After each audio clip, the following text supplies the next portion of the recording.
Chapter 6:11. Now, she felt that it was not good to be strong. It was good to be weak. When you were weak, you could see that there was a strong man by your side who held up the sky for you. She did not believe that a marriage without love could not last long. Jiang Zhao could hold up the sky for her. As long as she had time, she would slowly draw Yi air and white clouds in that sky and decorate it into a beautiful scenery. She needed time. When she had time, he would be there. Zhou returned to the south dejectedly. She did not want to return in defeat. She had already promised Yuan Shicheng that she would do her best. She did not want Yuan Shicheng to hurt Yi air. As expected, Yuan Shicheng flew into a rage after asking about it. His violent personality was rarely displayed in front of Zhou. To Yuan Shicheng, it was a bolt from the blue that he did not have a successor. If his Jingzi had a higher survival rate, he would not have wasted this effort. As long as there was a woman, he would not be afraid that she could not give birth to his child. However, there was only one child out there. He raised his hand and was about to slap Zhou Li's face. Zhou Li looked up and said fiercely, "Hit. If you hit me, we'll break all ties." Yuan Shicheng immediately restrained himself. "Shaoli, I didn't want to hit you. I'm just angry. It's useless. Let me tell you. Let's do artificial insemination." Yuan Shicheng suddenly felt that his self-esteem had been violated. Artificial insemination? I have a son. Why do I have to do that? I won't do it. You. Zhou Li sat on the sofa and bounced. She crossed her arms and leaned back. You're unreasonable. Humph, Yuan Shicheng said angrily. Are you going to be like before, leaving after meeting me? When did I? Zhou Li stood up. I already told Jiang Zhao that Si Jie is not Yun Hongwei's son, but Jiang Zhao refused. What do you think I can do? You actually told him? Yuan Shicheng was stunned. That's good. It's good that he knows. But even if he knows, he won't give it to me? Yeah, I already asked him to help me, but he said that a day as husband and wife means endless devotion for the rest of your life. He meant that I should not disturb Yi air and the rest in the future. Zhou Li sighed helplessly and sat down again. She was a little anxious. After sitting for less than half a minute, she stood up again and went to get herself some water. Jiang Zhao is a scourge. How could Yuni find such a powerful backer? No, I have to get them to divorce. Once they're divorced, it'll be easy to snatch custody. Otherwise, it'll be really troublesome. Zhou Li was holding a cup of water to drink when she suddenly choked. Jin Chang. After shouting, she kept coughing until her face was red. Yuan Shicheng walked over lazily and patted her back. Why are you so agitated? What I said was the truth. Jiang Zhao was in the middle. If he really helped Yuni get custody, even if I was Si Jie's biological father, he would think of something. So how do you think we can snatch it?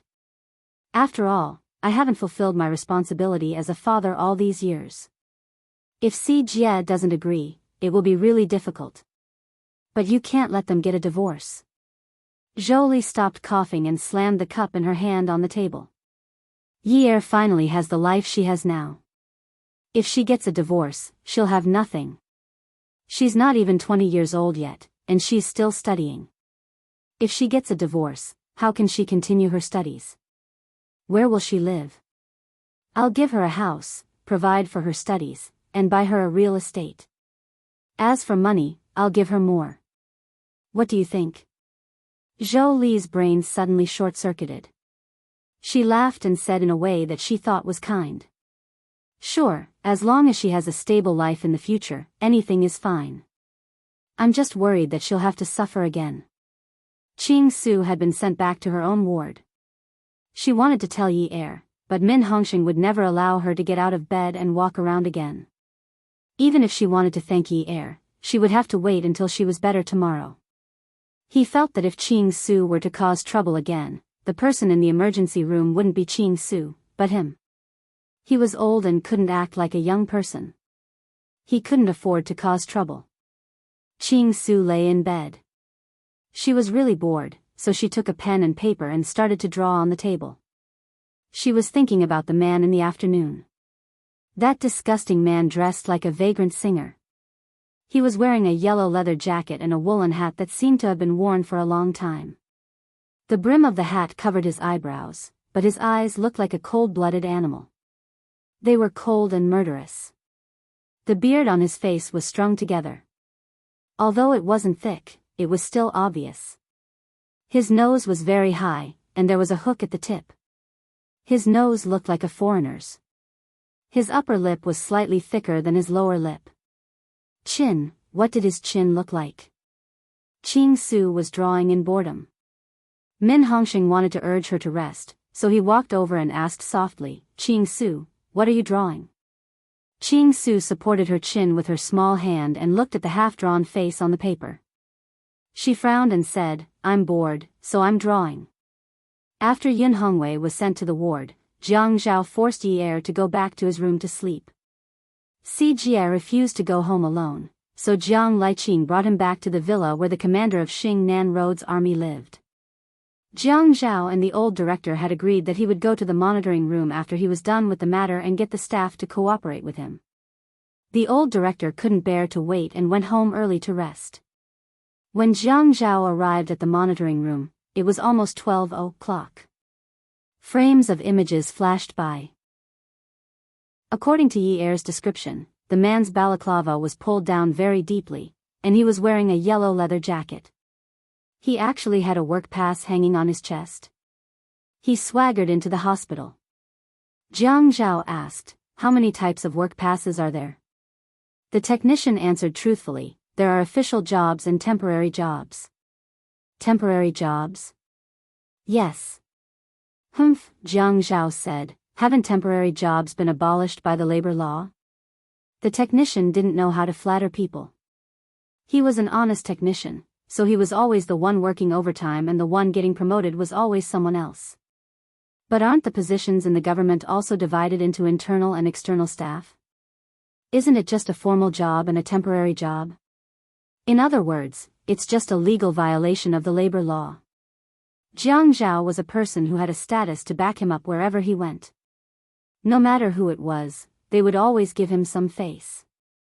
Even if the old director here didn't want to show him the surveillance footage, he would still be polite. But in the end, as long as his attitude was firm, he wouldn't be able to change his mind. This young man looked like a hothead. He actually dared to say something like that. That's also different. How could Jiang Zhao admit that the difference between internal and external staff was the same as that between official and temporary jobs? Different? What's the difference? The fundamental difference between official and temporary workers is the difference in treatment. Both internal and external staff are also treated differently. Academic results are calculated based on grades and rankings, while work results are calculated based on salary. Jiang Zhao asked again. What about that image? Is this man's work pass official or temporary? The technician zoomed in on the screen, but the image was not clear. I can't see clearly. The biggest difference between official and temporary is that one has blue font, and the other has green font. The work pass is covered with a plastic cover, and it's a little reflective. I can't see the color clearly. Jiang Zhao rubbed his chin and asked, where did he get this work pass? If he is a criminal, he might have stolen it, robbed it, or found a fake ID from a telephone pole and spent 20 renminbi to get it. Jiang Zhao looked at the image and zoomed in slowly. When the work pass started to shake, the technician paused and zoomed in. After listening to the technician's serious reply, he felt that this person was suitable to be a technician. He was not tactful and would say whatever he wanted to say. Just because he was the mayor, he did not try to flatter him. He was a good technician. Have you ever thought of changing your job? If there is a job with better pay and more stability, I will change. Jiang Zhao and the technician were chatting, but both of them were looking at the screen seriously. What an honest man. Yes. The party teaches us to seek truth from facts. You joined the party? No. Anyway, I am not working for the machinery department. Why should I join the party? Stop! Jiang Zhao shouted, and the technician immediately stopped the image. Jiang Zhao saw the man turn his head and zoomed in on the image. But he still could not see the man's face. The mask on his head was pulled down, and he was walking with his head lowered. The technician also showed the video of Yi Er giving the wrong medication. That nurse entered the elevator from the underground parking lot. Her license plate was blocked, and she went straight to the nurse's room. She then pushed the trolley into Yi Er's room and went straight to the underground parking lot. She did not even change out of her nurse uniform. When the trolley left the hospital, the person driving was not wearing a pink nurse uniform. She should have taken it off, or there was someone else waiting for her. But that nurse's uniform was just right for her. She was tall and did not look like a woman. We don't have such a tall nurse in our hospital, the technician said. When Jiang Zhao heard the technician say that, he finally confirmed that Yi Er's life was in danger at any moment. Someone could want her life at any moment. Who was this person? Today. That man went into Yi Er's room and then left. He then knocked on Qing Su's door. This was too strange. What was the connection? Perhaps the nurse's walking posture was purposely awkward, but after zooming in on the same two heads, one of them had fairer skin and the other had darker skin. It was not done by the same person. As Jiang Zhao thought about this, a chill ran through his heart. He started to feel uneasy. He cuffed the man's part and took it away. When he returned to Yi Er's room, he reached out to touch Yi Er's nose. She was breathing. He felt that he was being too sensitive. He then went to the duty room to remind Yun Hongwei to inform him immediately if anything happened. When he returned to Yi Er's room, he locked the door, took a shower, and went to bed. Jiang Zhao had just come out of the bathroom and wanted to sleep with Yi Er. He would only feel at ease if he hugged her. But before he could crawl into bed, there was a knock on the door. Qing Su was shouting outside the door. Jiang Zhao, open the door. Help me. I drew a picture. Help me. Welfare, Songshu 566. Chapter 612. Jiang Zhao did not dislike Qing Su for being noisy, but he disliked her for being so noisy at the wrong time. At this time, everyone was already asleep, and Yi Er was already asleep. She knocked on the door indiscriminately. When he went to open the door, he heard Yi Er asking in a daze, "Who's here?" Jiang Zhao frowned. How annoying. Qing Su was shouting for Jiang Zhao to help, but when she heard Yi Er's voice, she immediately crawled under Jiang Zhao's arm and jumped onto Yi Er's bed with the drawing in her hand. She asked excitedly, "Sister Yi Er, I drew a picture. Look, look. Isn't this man the pervert who wanted to strangle me this afternoon?" When Jiang Zhao heard this, he quickly closed the door and strode back to Yi Er's bedside. When he saw Yi Er suddenly frown when he looked at the drawing, he quickly took the drawing from their hands. When he looked at it, he also frowned. He looked down at the small child kneeling on Yi Er's bed and could only be described as speechless. Qing Su, is this a drawing of a person? No wonder Yi Er kept frowning when he looked at it. How could it not be difficult? Shouldn't Jie be better at drawing? How is it not? It has a nose and eyes. I've never drawn before, but I think it's quite good. It's very lifelike. After saying this, she shook Yi Er's arm. Sister Yi Er, don't you think so? I should go to university to study art, right? I think I have the talent of an artist. Yi Er laughed dryly. Ahem, you do have the talent of an artist. Jiang Zhao looked at the elementary school level drawing in his hand and added, Qing Su, you can definitely become an abstract artist in the future. A master of art. Qing Su got off the bed and stood beside Jiang Zhao. She took the painting from his hand and said, "Thank you for your compliment. I will work hard." Jiang Zhao looked at the portrait in Qing Su's hand, and an idea suddenly flashed through his mind. Qing Su, did you draw this portrait based on that person's appearance? Yes. I'll call someone over tomorrow. You guys watch him draw and try your best to draw that person's face completely. Yi Er nodded and agreed.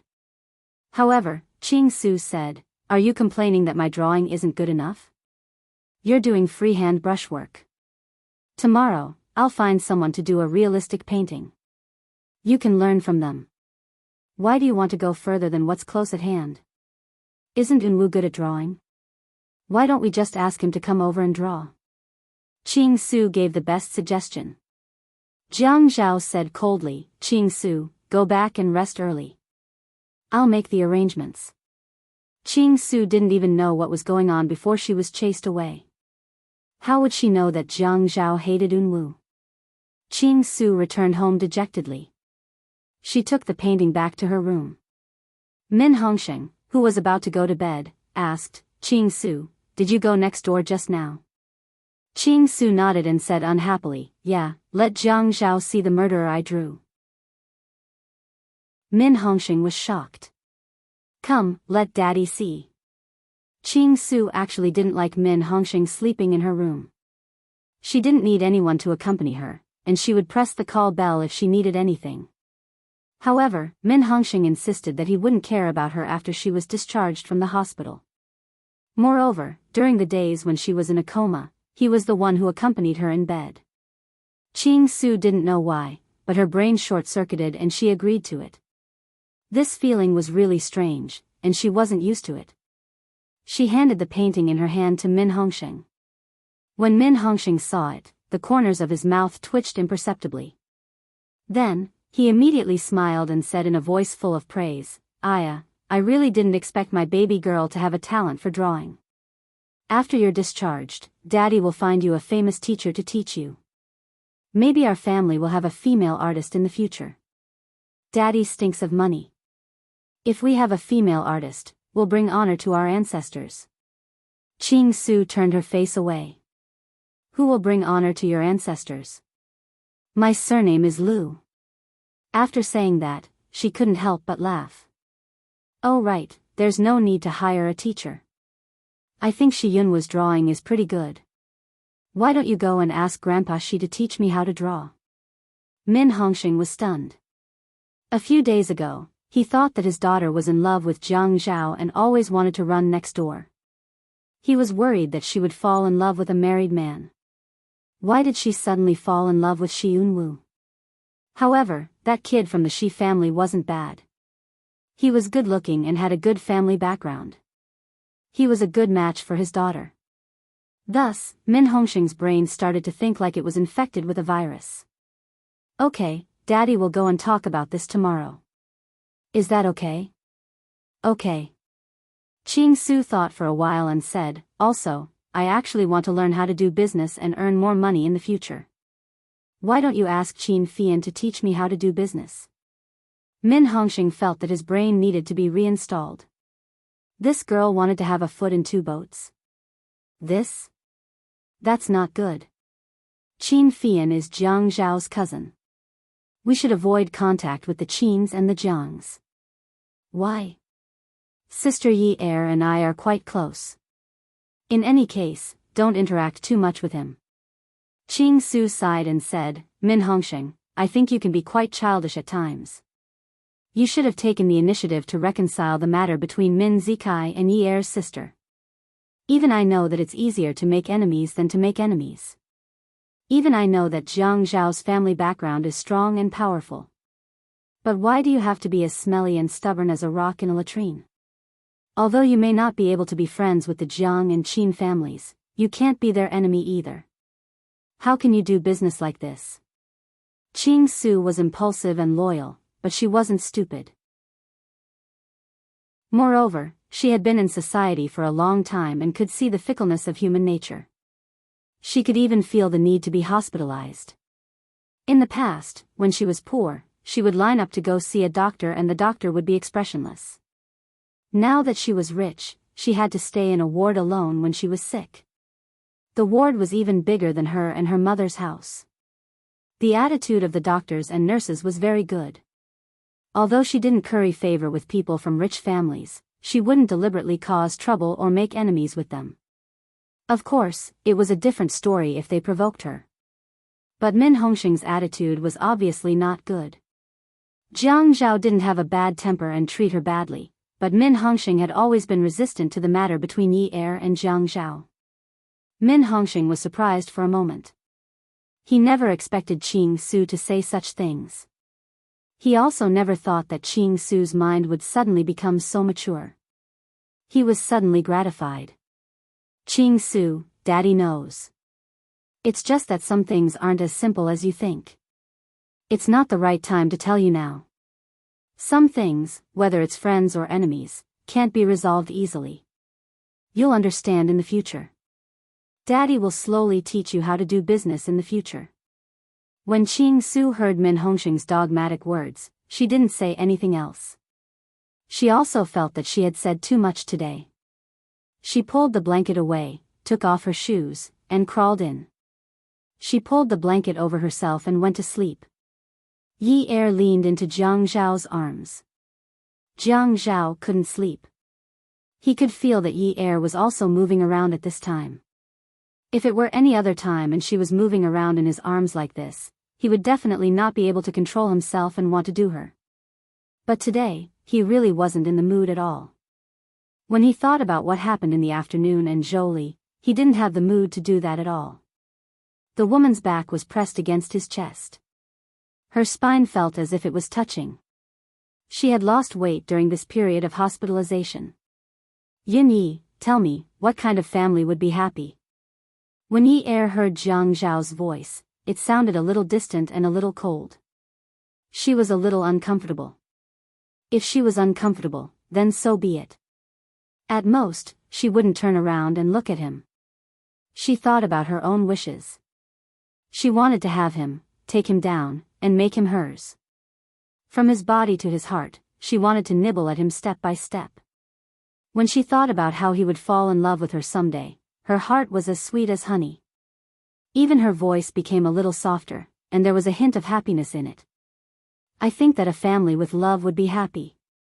Jiang Zhao listened to Yi Er's voice.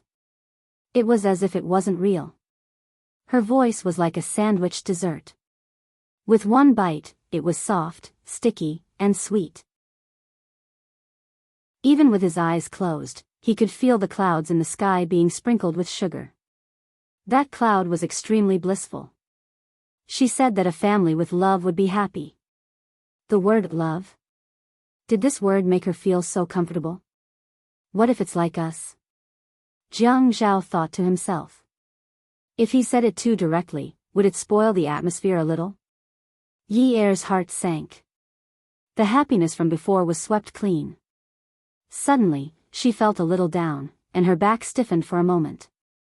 If a man hugged you and asked you, would a family like ours be unhappy without love? If he asked you that question, how would you answer? At this moment, Jiang Zhao was hugging Yi Er.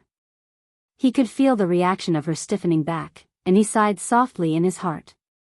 Yi Er took a deep breath. She should sort out her emotions and not let them fluctuate too much.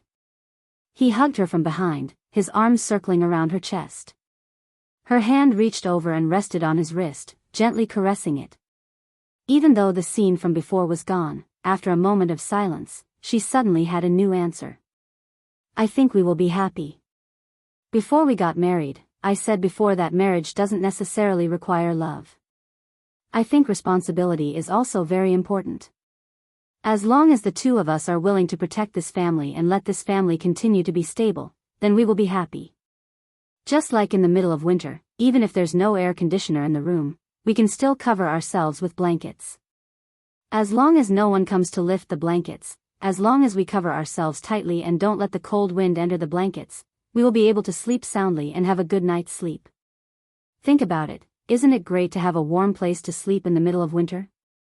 Yi Er knew that she and Jiang Zhao were like a small world. In this small world, they needed warmth and a place to nurture warmth. They needed blankets to cover themselves against the cold. They needed to defend with their lives. However, during this process, no one could snatch their blankets away. The Ouyang Yen was Jiang Zhao's air conditioner. Without blankets, as long as the Ouyang Yen was running, Jiang Zhao could even take off his clothes and sleep with it on his body. However, she wasn't Jiang Zhao's air conditioner. She could only hug him and use her meager body temperature to use the cotton blankets to protect her body temperature. She used the entire night to warm up the long night that belonged to them. As long as the Ouyang Yen didn't lift her blankets, she and Jiang Zhao would be able to sleep warmly until dawn. It wasn't that she didn't feel sour in her heart. Every woman had her own self-esteem. Since she was young, she had been taught that women must know how to love themselves.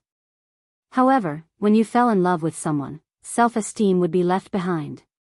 She pestered him and took the initiative to please him. After quarreling, she took the initiative to admit her mistakes. Actually, she was also very envious of those girls who were pursued by men. Every day, they would make solemn vows of love. I love you. I love you for 10,000 years. My love for you will never change. She also wanted someone to say these words to her and shamelessly beg her to give him her heart. Then, she would arrogantly do things again and again. She wouldn't stop until she tortured that man to death. That kind of vanity was so desirable. However, the person she fell in love with was Jiang Zhao. Jiang Zhao had the Ouyang Yen. Ad. Hongcha 866. Chapter 613. Jiang Zhao couldn't become that kind of man. If he became that kind of man, he wouldn't be Jiang Zhao anymore. He hugged the woman who had lost a lot of weight even tighter. Jiang Zhao's heart was gently plucked and trembled as it bounced against the walls of his heart. It was both itchy and painful. Seng Tingting said that he and Yunye weren't compatible because Yunye's education level was low while his was high, because Yunye's family background wasn't good while his family background was good. He knew that it was easy to not find common ground when it came to education. But now, he increasingly didn't know what superficial was. Was Yunye superficial? She always said things that were so shallow that one could see the sand and stones at the bottom of the water, but all of a sudden, it seeped into one's heart. Their marriage didn't have a love that could warm them up like an air conditioner. Then, they would find a bed and blanket, hug each other, and cover the gaps around them. In the middle of winter, how could they not be happy to have a warm place to sleep? To be able to feel warmth in winter, if this wasn't happiness, then what else could be considered happiness? She was different from Jolie. She had a sense of responsibility. She said that responsibility was very important. He believed that she was willing to be responsible for this family. At this moment, he was willing to believe in her. A week later, all of Yi Er's indicators were normal and she was discharged. The people from the Jiang family called to urge him to prepare for the wedding on the 6th day of the first lunar month in Jiang district. Jiang Zhao agreed. On Sunday morning, the fog and frost were heavy. Yi Er was forcefully pulled out of bed by Jiang Zhao and went outside to do morning exercises. Jiang Zhao was dressed in a light gray casual suit with a drawstring top that made him look especially youthful. Yi Er rarely saw Jiang Zhao dressed so casually. She really felt that this guy obviously wanted her to come out for morning exercises and deliberately dressed so youthful to seduce her. Ah Zhao, didn't we renovate a gym on the 2nd floor? Let's not go outside to do morning exercises. Yi Er felt that it was cold outside and it was easy to drink the cold wind into her stomach. How can that be the same? The environment here is so good. Of course, we have to come out to breathe in the fresh air. Dad has already taken Si Jia to exercise. How can you be so lazy? In fact, Jiang Zhao did not mean to do this. His mother said that since they were already married, it was better for them to exercise their bodies and have a child as soon as possible. Speaking of this, he had some thoughts. Although he had a child at home now, he was his brother-in-law after all. He could not be compared to his own flesh and blood. His eldest brother's son was also very likable. She had just been discharged from the hospital, so it was naturally not good for her to be pregnant. She needed to exercise and start implementing this plan after the college entrance examination next year. It was not as if she could not get pregnant in college now. If he really couldn't do it, he would just take a break from school. After all, he couldn't wait any longer. Yi really had no way to compete with Jiang Zhao. She was urged and beaten by him all the way until she walked a few rounds around the neighborhood like a dog. When she bumped into Zhuang Yichen, who was walking a big golden retriever, Yi stopped and hid behind Jiang Zhao. She was a little scared of Zhuang Yichen. Zhuang Yichen acted like he was not familiar with Jiang Zhao and greeted him casually. "Mayor Jiang, Mrs. Jiang, good morning." Jiang Zhao replied politely. "Mr. Zhuang, are you walking your dog?" "Yes." After saying that, he squatted down and stretched out his big hand to scratch the golden retriever's neck. He raised his head and looked at Yi. When he smiled, 1,000 flowers bloomed. "Mrs. Jiang, you look good today. You are getting prettier." Yi rarely saw Zhuang Yichen smile, and it was such a friendly smile. Sometimes, it was a cold smile. Looking at him walking his pet and smiling at her, she felt dizzy. Luckily, she already had someone in her heart. What if she was still a young girl? Who would be able to withstand this kind of shock? Qiu Xiaoye was the best. She still said she was not getting married. Did she really not want to marry Zhuang Yichen? These 4 young masters of Haicheng were the scourge of Haicheng. Jiang Zhao was still the best. She had taken care of this scourge, and he would not be able to harm others in the future. Ouyang Yan was an exception. She would slowly make him unable to harm Ouyang Yan. "Thank you for the compliment." Yi took another step forward. Zhuang Yichen was not as fierce as before. She kind of liked the dog in his hands. She reached out to play with it, but before she could bend down, Jiang Zhao pulled her hand back.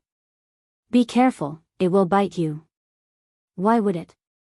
It's not like I haven't had a dog before. Golden retrievers are very kind. Let's go." Jiang Zhao pulled Yi away and said to Zhuang Yichen, "Mr. Zhuang, take your time. We will run for a while more."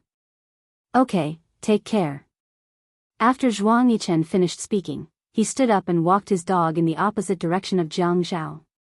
"Why won't you let me touch it? Golden retrievers won't bite people.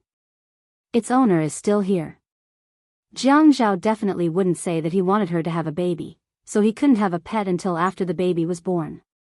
Seeing that Yi was angrily following behind him and refusing to chase after him, he trotted back to Yi's side and walked slowly with her. Pets carry a lot of germs on them. What if they touch it? Do you think people like Zhuang Yichen won't keep their dogs clean? You're really thinking too much. You don't know how fast germs can mutate nowadays. It's the easiest for germs to mutate from animals to humans. Every large-scale national serious disease is mutated from animals. You have no compassion.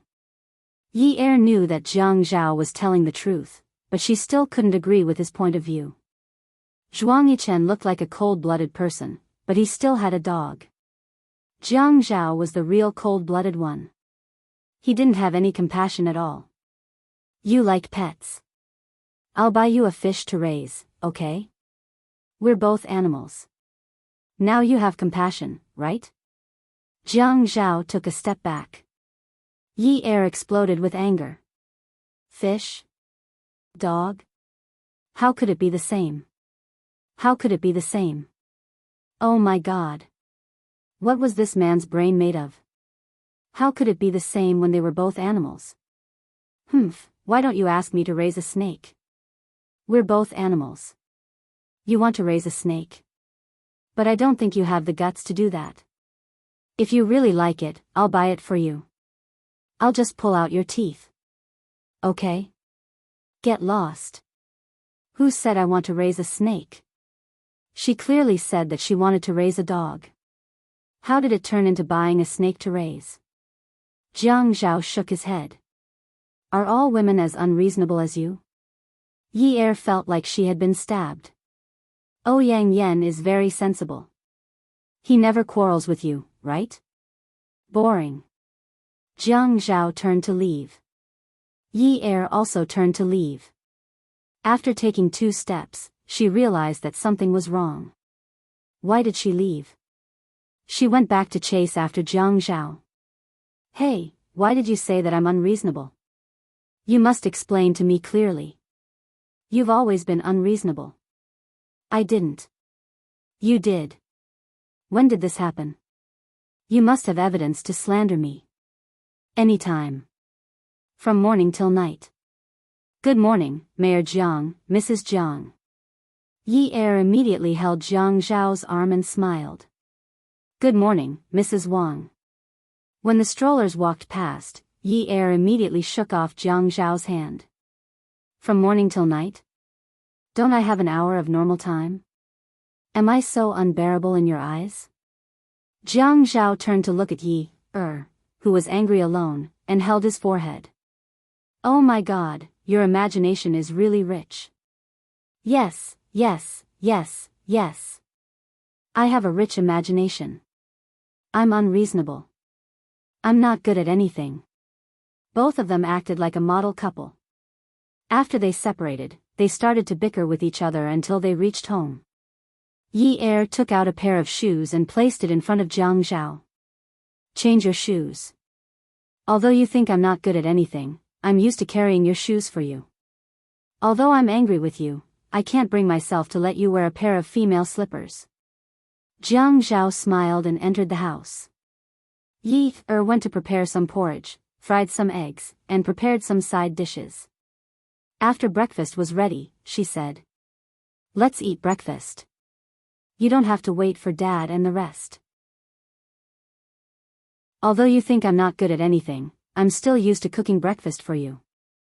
Although I'm angry with you, I can't let you starve or feed you soy milk. Jiang Zhao smiled and ate his breakfast happily. After breakfast, Yi Er started to clear the dishes. Although you think I'm not good at anything, I'm still used to not letting you do the dishes and do the housework. Jiang Zhao stood up silently and sat on the sofa. He pulled out a newspaper and read it. After Yi Er finished washing the dishes, she wiped her hands and sat beside Jiang Zhao to make her presence known. Before she could say what she wanted to say, Jiang Zhao looked at the newspaper and said, although you said I don't think you're good at anything, I still think you're a very good girl. So a good girl should smile more and not complain all the time. She shouldn't be narrow-minded all the time. She should be broad-minded. That way, she'll become prettier. What?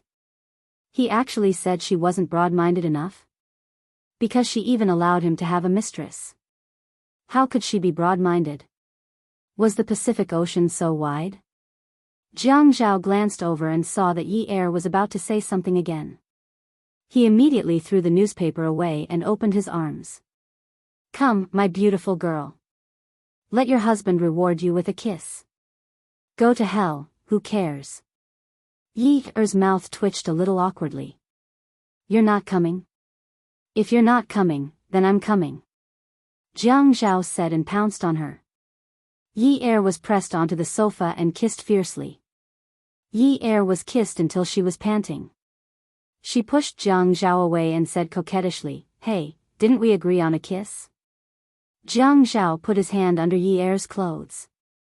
His dry palm oil felt very comfortable on her soft and supple skin. He bit her ear and teased, Oh, I'm sorry. Why did I give you so much at once? Can you give it back to me? How many more did I give you? Was there 10,000? Give me back 9,999. I'm going to faint. How can there be 10,000 kisses in such a short time? So you think it's too little? No, Yi Er was pinched, kissed, and rubbed. She was as soft as a puddle of mud. Hubby, it's so early in the morning. Don't play like this. I can't take it. Can't take what? The tip of the man's nose was on the woman's neck. He didn't care even if he burned her to death. I can't take it. I can't take it. You seduced me. The living room was very big. The long sofa was connected to one another. It was a little exciting in such a bright and open place. But when she thought about how her father and brother could come back at any time, she still felt a little depressed. The man's hand was already unwilling to just invade her upper body and move to her pants. Hubby, Daddy is coming back. Yi Er was so anxious that she kept twisting. She grabbed Jiang Zhao's clothes and pulled tightly. Her voice was as unbearable as her buttocks that were moving. Go upstairs. Jiang Zhao was already on top of Yi Er. At this moment, he pulled out his hand from her pants and put it under her waist.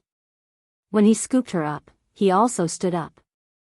Yi Er hooked her legs around Jiang Zhao's waist tightly. Come and see. Xinwu 799.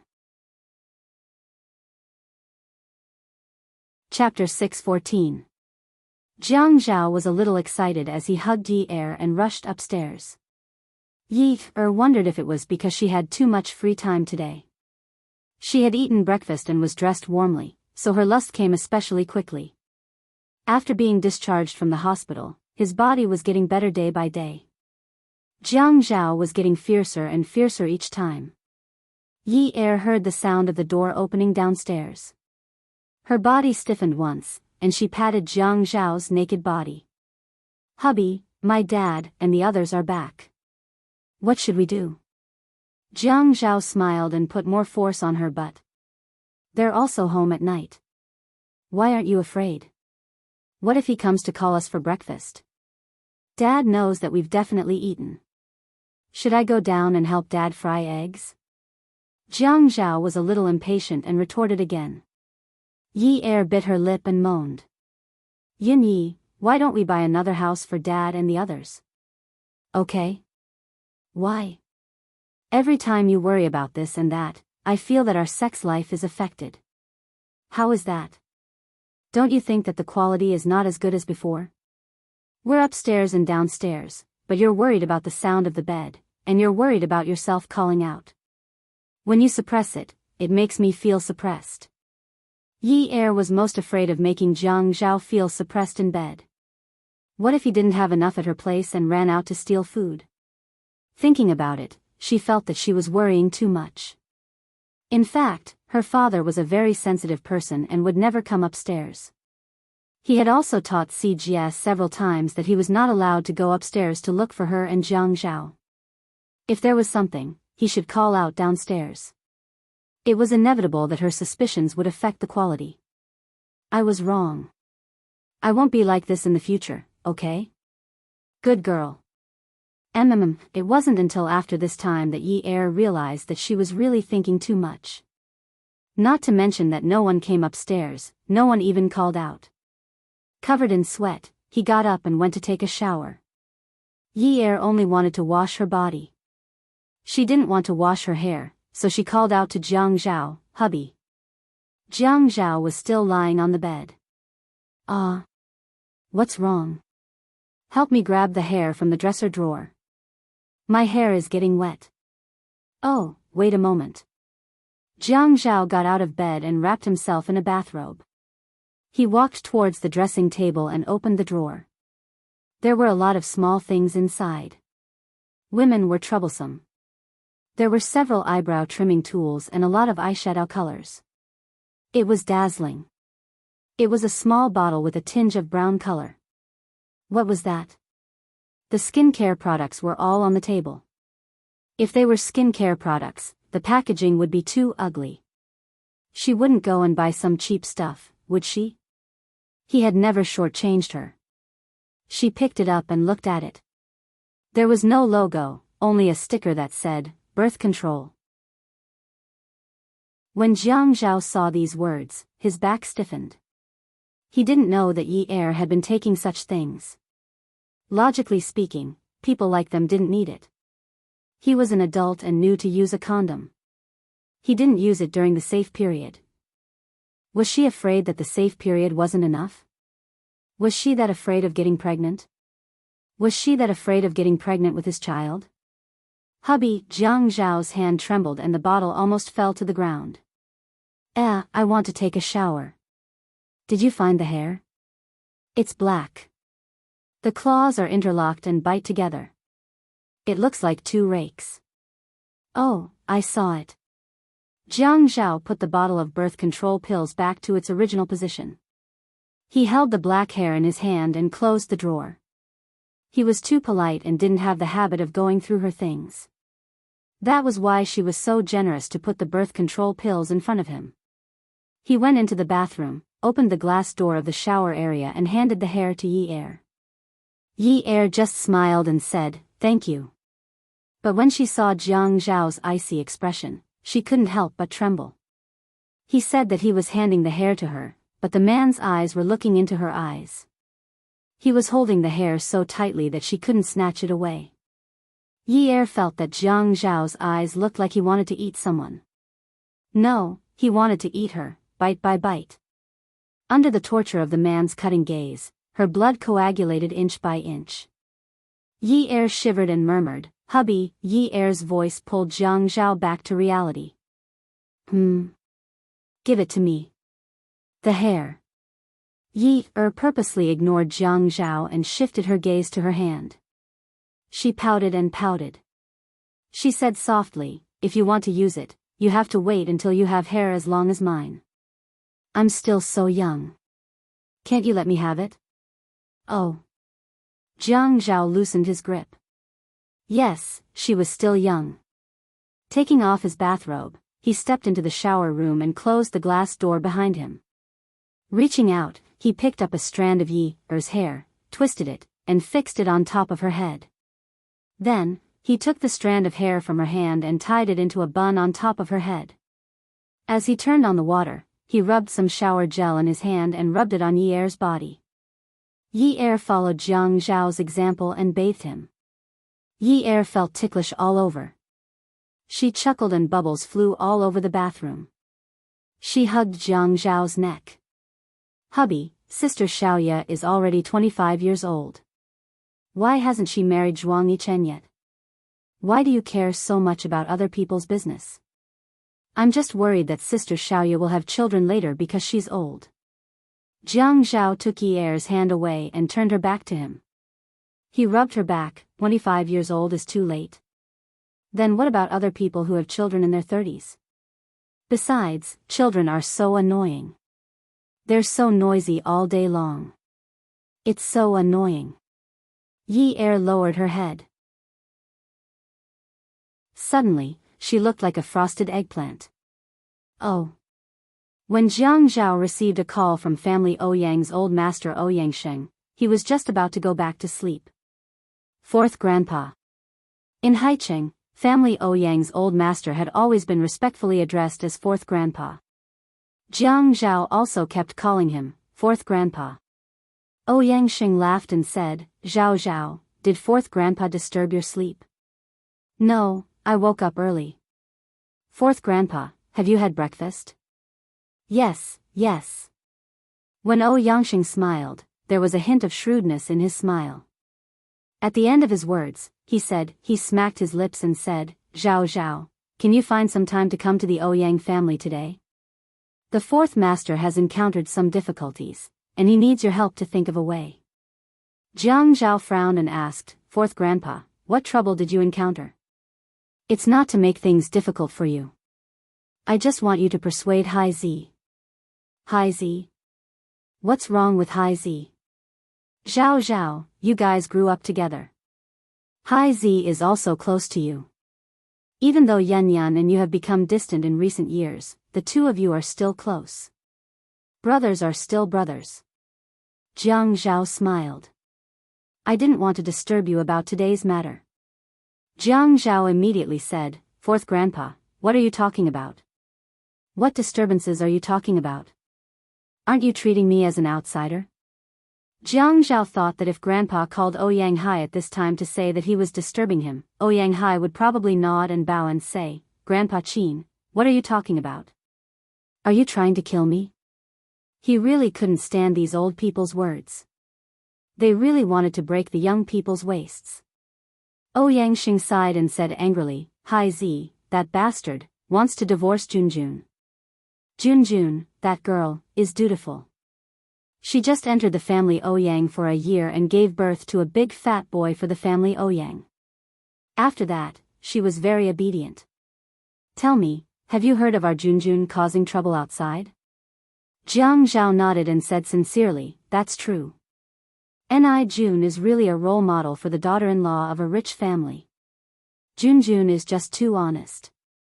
Now that Hai Zi, that bastard, wants a divorce, but now Chiuchiu hugs his mother every day and refuses to let go.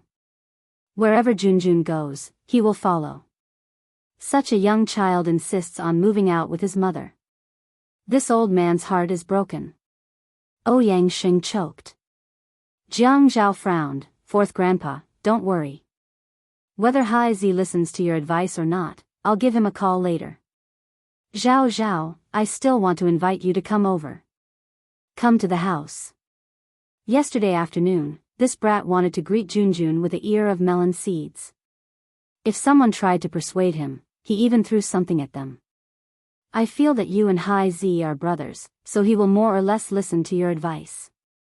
No matter what we old people say, he will say it's old. Dong.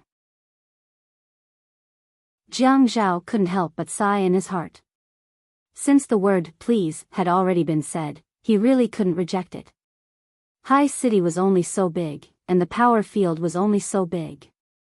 There were checks and balances everywhere, and no one could offend anyone. On the surface, the Qin family was the #1 family, and no one dared to bully the Jiang family in the east. However, in reality, the other families were also restrained by each other. He had a good relationship with Ouyang Hai, but why did he find him to persuade him not to get a divorce? Could it be because he was a married man? Fourth grandpa, then in the afternoon. I'll go over after lunch. I still have some things to settle here. Jiang Zhao thought that he should stay at home more to cultivate his relationship with Yi Er during the weekend. Ouyang Sheng was a little troubled. I'm not disturbing you, am I? Fourth grandpa, don't say that again. I really don't deserve your words. Okay. Then I'll trouble you, Zhao Zhao. I'll wait for you in the afternoon. Jiang Zhao politely hung up the phone and fell back on the bed. Yin Yi, I'm going to family Ouyang's house in the afternoon. You stay at home with Dad. What are you going to do? Family Ouyang? Ouyang Yan's house? Yan Yan's brother is asking for a divorce. Fourth grandpa asked me to go over and persuade him. I'll go with you. Yi Er knew that Jiang Zhao liked Ouyang Yan, so she didn't dare to act like a shrew. She said gently, I'll go with you to visit him. Why are you going? Don't go. Stay at home. Jiang Zhao's attitude was firm. Ouyang Xing said that if someone went to persuade him, she would throw things at him. If she picked up something and threw it at him, it didn't matter if he was hurt. Men had rough skin and thick flesh. The key was that Yi Er had been in trouble for the past few months. If something happened again, he would be tortured to death by her. Okay, that's it. Beauty novel, Hongcha 866. Chapter 615. After lunch, Yi Er reluctantly sent Jiang Zhao to the parking lot. She even closed the car door for him and said many times, Hubby, take me to see the world. Go back. If you have nothing to do, play video games with Sijia. Be good, be obedient. Jiang Zhao locked the car door and rolled down the window. He said to Yi Er, you're cuter if you're obedient. Yi Er could only sigh. She really didn't know what to do. She was afraid that if she wasn't obedient, Jiang Zhao wouldn't like her. But he was going to the family Ouyang. Watching Jiang Zhao's car drive out of the garage, Yi Er stood in the same place for a long time. Her eyelids twitched. When Jiang Zhao arrived at the family Ouyang, he didn't see any discordant scene. Ni Jun was playing with Chiuchiu in the garden. After greeting Ni Jun and hugging Chiuchiu, he realized that the boy had grown taller. He even had a child. Why was he divorced? Also, this child was so cute.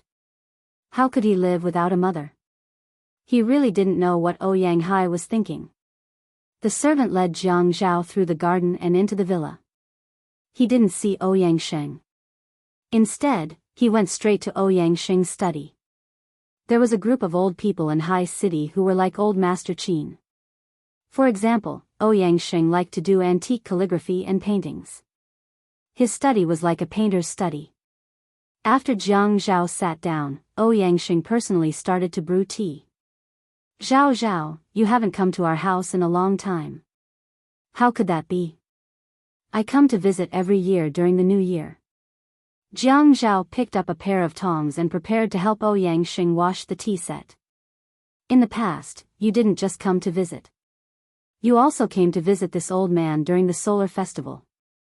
Fourth Grandpa, I'm sorry. I've been busy these past few years. I'll come often in the future.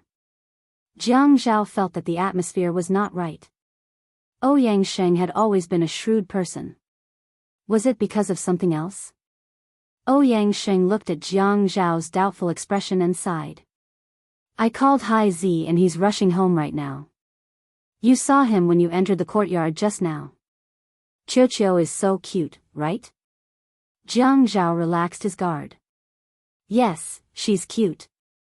I had a lot of fun with Ni Jun, Ouyangxing sighed. He's only happy because his mother is around. He's no longer 1 or 2 years old.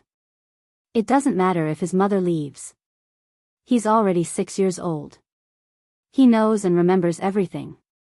If we get a divorce now, it'll have a huge impact on the child. Jiang Zhao said, Fourth Grandpa, actually, the children and grandchildren have their own blessings. If the parents' relationship really breaks down and they quarrel every day, such a marriage is not good for the children. But I didn't know that Hai Zi didn't treat Ni Jun well. In the past, it wasn't easy to get her. You don't know how to cherish it. Where can I find a daughter-in-law like Jun in the future? How many girls nowadays are willing to stay at home like Jun? While they were talking, someone knocked on the door. It was Ouyang Hai. Ouyang Hai took off his blazer and smiled at Jiang Zhao. Mayor Jiang, welcome. Jiang Zhao stood up and punched Ouyang Hai on his shoulder. Go to hell. Are you trying to embarrass me? How dare I? Ouyang Hai looked at Ouyangxing. Grandpa, why didn't you inform me that you are inviting such a distinguished guest? No, I must drink more with Jiang Zhao today. I must ask the kitchen to prepare more dishes today. This fellow is successful now, and he doesn't even care about me. Ouyangxing replied happily. Jiang Zhao shook his head and smiled. If it weren't for Fourth Grandpa, I would have beaten you up. Ouyang Hai looked at Jiang Zhao and laughed. Fine. I will ask my grandpa to stop protecting him. Ouyangxing stood up. Fine. You two brothers can have a fight here. I will go out first. Jiang Zhao said. Hai Zi, I will not be eating here tonight. No. You must eat here tonight. If not, you are not giving me face. Ouyangxing left the study room and returned to his bedroom. He took out his phone and dialed a number. Yun, he is here. Wait for us to eat before you come back. Jiang Zhao looked at the time and thought about his mission today. Hai Zi, I will pass on Fourth Grandpa's message. Hi, don't say any more. He worries all day long. Jiang Zhao, I want to. Ouyangxing pulled Jiang Zhao to sit at the tea table and continued Ouyangxing's cooking routine. He did not follow the old man's rules and casually placed his elbows on his legs to support himself. He raised his eyes and glanced at Jiang Zhao. Jiang Zhao had always been a vigilant person. When Ouyang Hai was here, his intuition was that there was no need to persuade him about the divorce. Jiang Zhao did not reply. He liked to wait for others to say more, so that he could listen and see more, and then distinguish the intentions of others. He placed his palms on his knees and propped his shoulders up a little. He took the small teacup from Ouyang Hai and sniffed the fragrance of the white smoke rising from the cup. He swallowed the scalding hot tea into his stomach and said, This tea is really good. Fourth Grandpa has collected so many good things. Ouyang Hai laughed. Jiang Zhao, you are starting to play Tai Chi with me again. Do you not drink enough good tea? What kind of good tea does Grandpa Qin not have? I'm not afraid to be frank with you. I know that after the change of route for Subway Line 2 this time, you guys have been finalizing the plan. Don't let Fian have all the benefits. Subway line 2 is so long, and we're brothers. What do you say? Ouyang Hai's smile was very clear. Jiang Zhao was a person who valued relationships and loyalty. If he was a sinister person, then he was also very sinister. The family Ouyang and the Qin family were old friends. Speaking of old friends, there were many kinds of old friends. If he and Ouyang Yan's marriage had been successful, then this old friendship level would have reached a new height. But at present, this kind of old friendship was definitely not at the level of sharing benefits. The second subway line was very long, and there were many stations, but there were not many empty and good places. The fattest places naturally had to be chosen by Fian and Zhuang Yichen. There were many people who grew up with Jiang Zhao. When they met, they also called each other brothers. But so what? Who would give a blueprint when they called each other brothers? Just give a hint? Then he had only been a deputy mayor for a few years. He might as well find a chance to break the rules. Hi Z, look at what you're saying. I am a person who separates public and private matters. You mean that Fian is not capable? Huh, if Grandpa heard this, he would be furious. He always thought that Fian was very capable. Jiang Zhao tried his best not to let the topic lean towards the second subway line. Ouyang Hai was startled for a moment, then sighed. Well, Grandpa Qin's precious grandson really can't be said to be incapable. This only child's IQ has broken through the roof. Your words really put me under a lot of pressure. Next time, Fian will say that I am insulting him behind his back. Jiang Zhao touched little Zisha's teacup and placed it on the tea table. He poured the filtered tea into his own cup and looked up at Ouyang Hai. He smiled and said, "See, in your eyes, I'm such a person who can't keep his words. Are you afraid that I'll go and tell Fian such trivial things?" Beauty novel, Songshu 566. Chapter 616. Jiang Zhao and Ouyang Hai were in the middle of this Tai Chi discussion about subway line 2. Dinner time had arrived. When the servant came to call them for dinner, Jiang Zhao stood up. Hi Z, you don't listen to my advice. But I think Xiuqiu is very cute. Of course.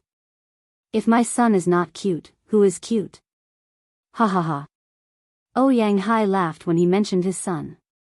He stood up and walked in front of Jiang Zhao. Let's go for dinner. Jiang Zhao looked at his watch.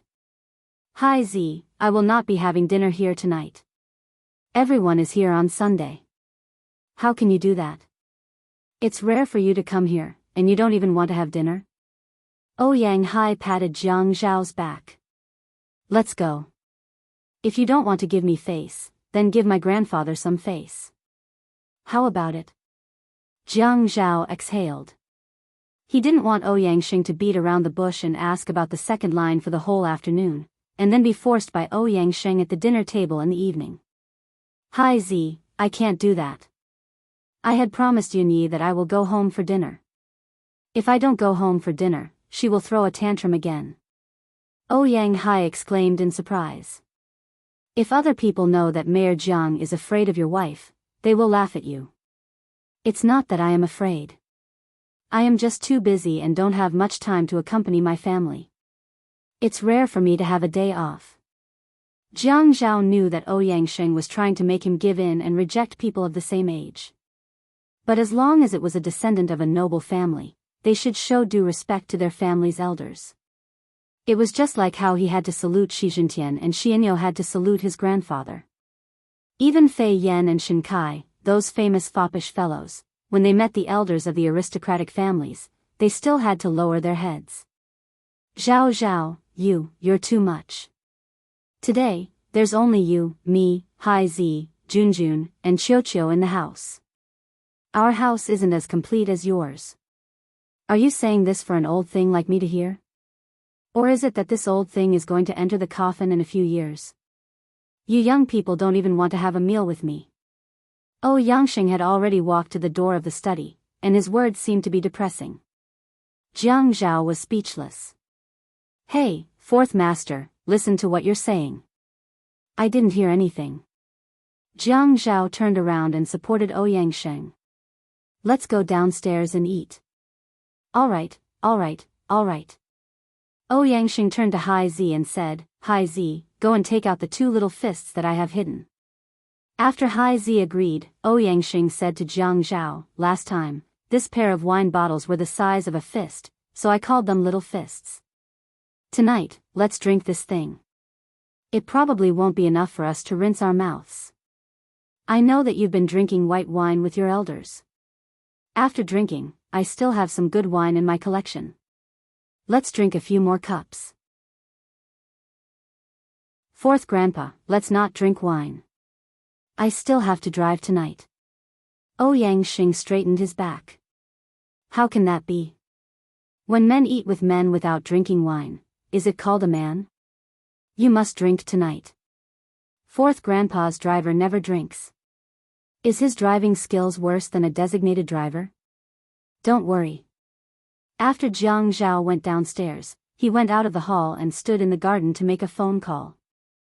The light on the horizon had faded, and the gray sky seemed a little depressing. Yun Yi. Yi Er's voice was sweet, as if the afternoon when she begged Jiang Zhao to take her to the family Ouyang had not happened at all. Hubby, I cooked a lot of Cantonese dishes tonight and made some soup to nourish you, Jiang Zhao reached out and rubbed his chin. He could imagine how much Yi Er's dishes suited his taste. Yi Er never put MSG in the dishes she cooked. After eating, he would not feel that the food he ate was tasteless. Yun Yi, I'm not going home for dinner tonight. Fourth Grandpa insisted that I stay for dinner. You and Dad eat first. Don't wait for me. But... Yi Er raised her head and blinked hard. She stretched out the hand that was holding the phone far away. Then, she sniffed hard. After choking, she put the phone back to her ear and smiled. But there's so much food. How can the 3 of us finish it?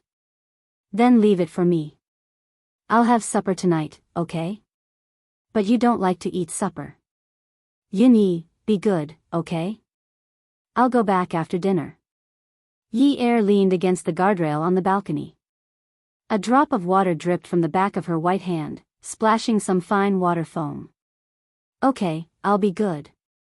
Come back after dinner. Don't lie to me. I'll wait for you. Okay. You and Gigai eat. The dining room was as bright as the sun, and the atmosphere was not depressing. As cunning as Ouyang Sheng was, the older the ginger, the spicier it was. When it came to scheming, even psychological hints would be in place step by step. At the dining table, Ouyang Sheng never mentioned Ouyang Yen. He only said that brothers should take care of each other. Every sentence he said hinted that Jiang Zhao should use his authority to make things easier for Jiang Zhao. Jiang Zhao's thoughts stopped at this level. He played Tai Chi and guarded his bottom line. The glass bottle that was the size of a small fist was like an oval crystal ball. Paired with a small crystal glass, it was really exquisite. The table was filled with the aroma of wine. The small crystal glass contained very little wine, but the wine was mellow and fragrant. It was also full of alcohol. Jiang Zhao had a lot of social gatherings on a daily basis. No matter how concentrated the wine was, it was fine as long as it was not too bad for him. After Ouyang Yen returned to family Ouyang, Jiang Zhao greeted her. Ouyang Sheng called out to Ouyang Yen. Yun Yun, just in time. We're eating. Sit down and eat too. Ouyang Yen said, I've eaten. Then, she rolled her eyes at Jiang Zhao. What are you doing here? Jiang Zhao said calmly, Oh, I'm here for a meal and then I'll leave. Did she think that he wanted to come? He also knew that it was not that simple to come over today. He was exhausted from the whole afternoon of playing Tai Chi around line 2. It was Sunday, and he did not want to deal with these things at all. Eat? Don't you have food at home? Why did you come to my house for a meal? Ouyang Yen took off her coat and handed it to the servant. Jiang Zhao narrowed his eyes. This was strange. Ouyang Yen had never been like this. She would never speak so directly and sharply. Even if she was unhappy, she would beat around the bush. She would try to speak as calmly as possible. Now, her tone was very much like Yi Er's. When did Ouyang Yen become like this? Was she blaming him for making her move out of the apartment in the north of the city? After moving out for so long, she still could not find a place to live. Yun, you. Ouyang Xing put down his chopsticks and stopped her sternly. Ouyang Yen shouted back. What am I doing? Why did you ask him to come home for a meal? Hasn't he humiliated me enough? Now, you even brought him home for a meal. How can I face others in the future? Jiang Zhao did not care that Ouyang Yen did not give him face. In fact, he had been sitting on pins and needles for a long time. His wife had cooked a table full of dishes at home.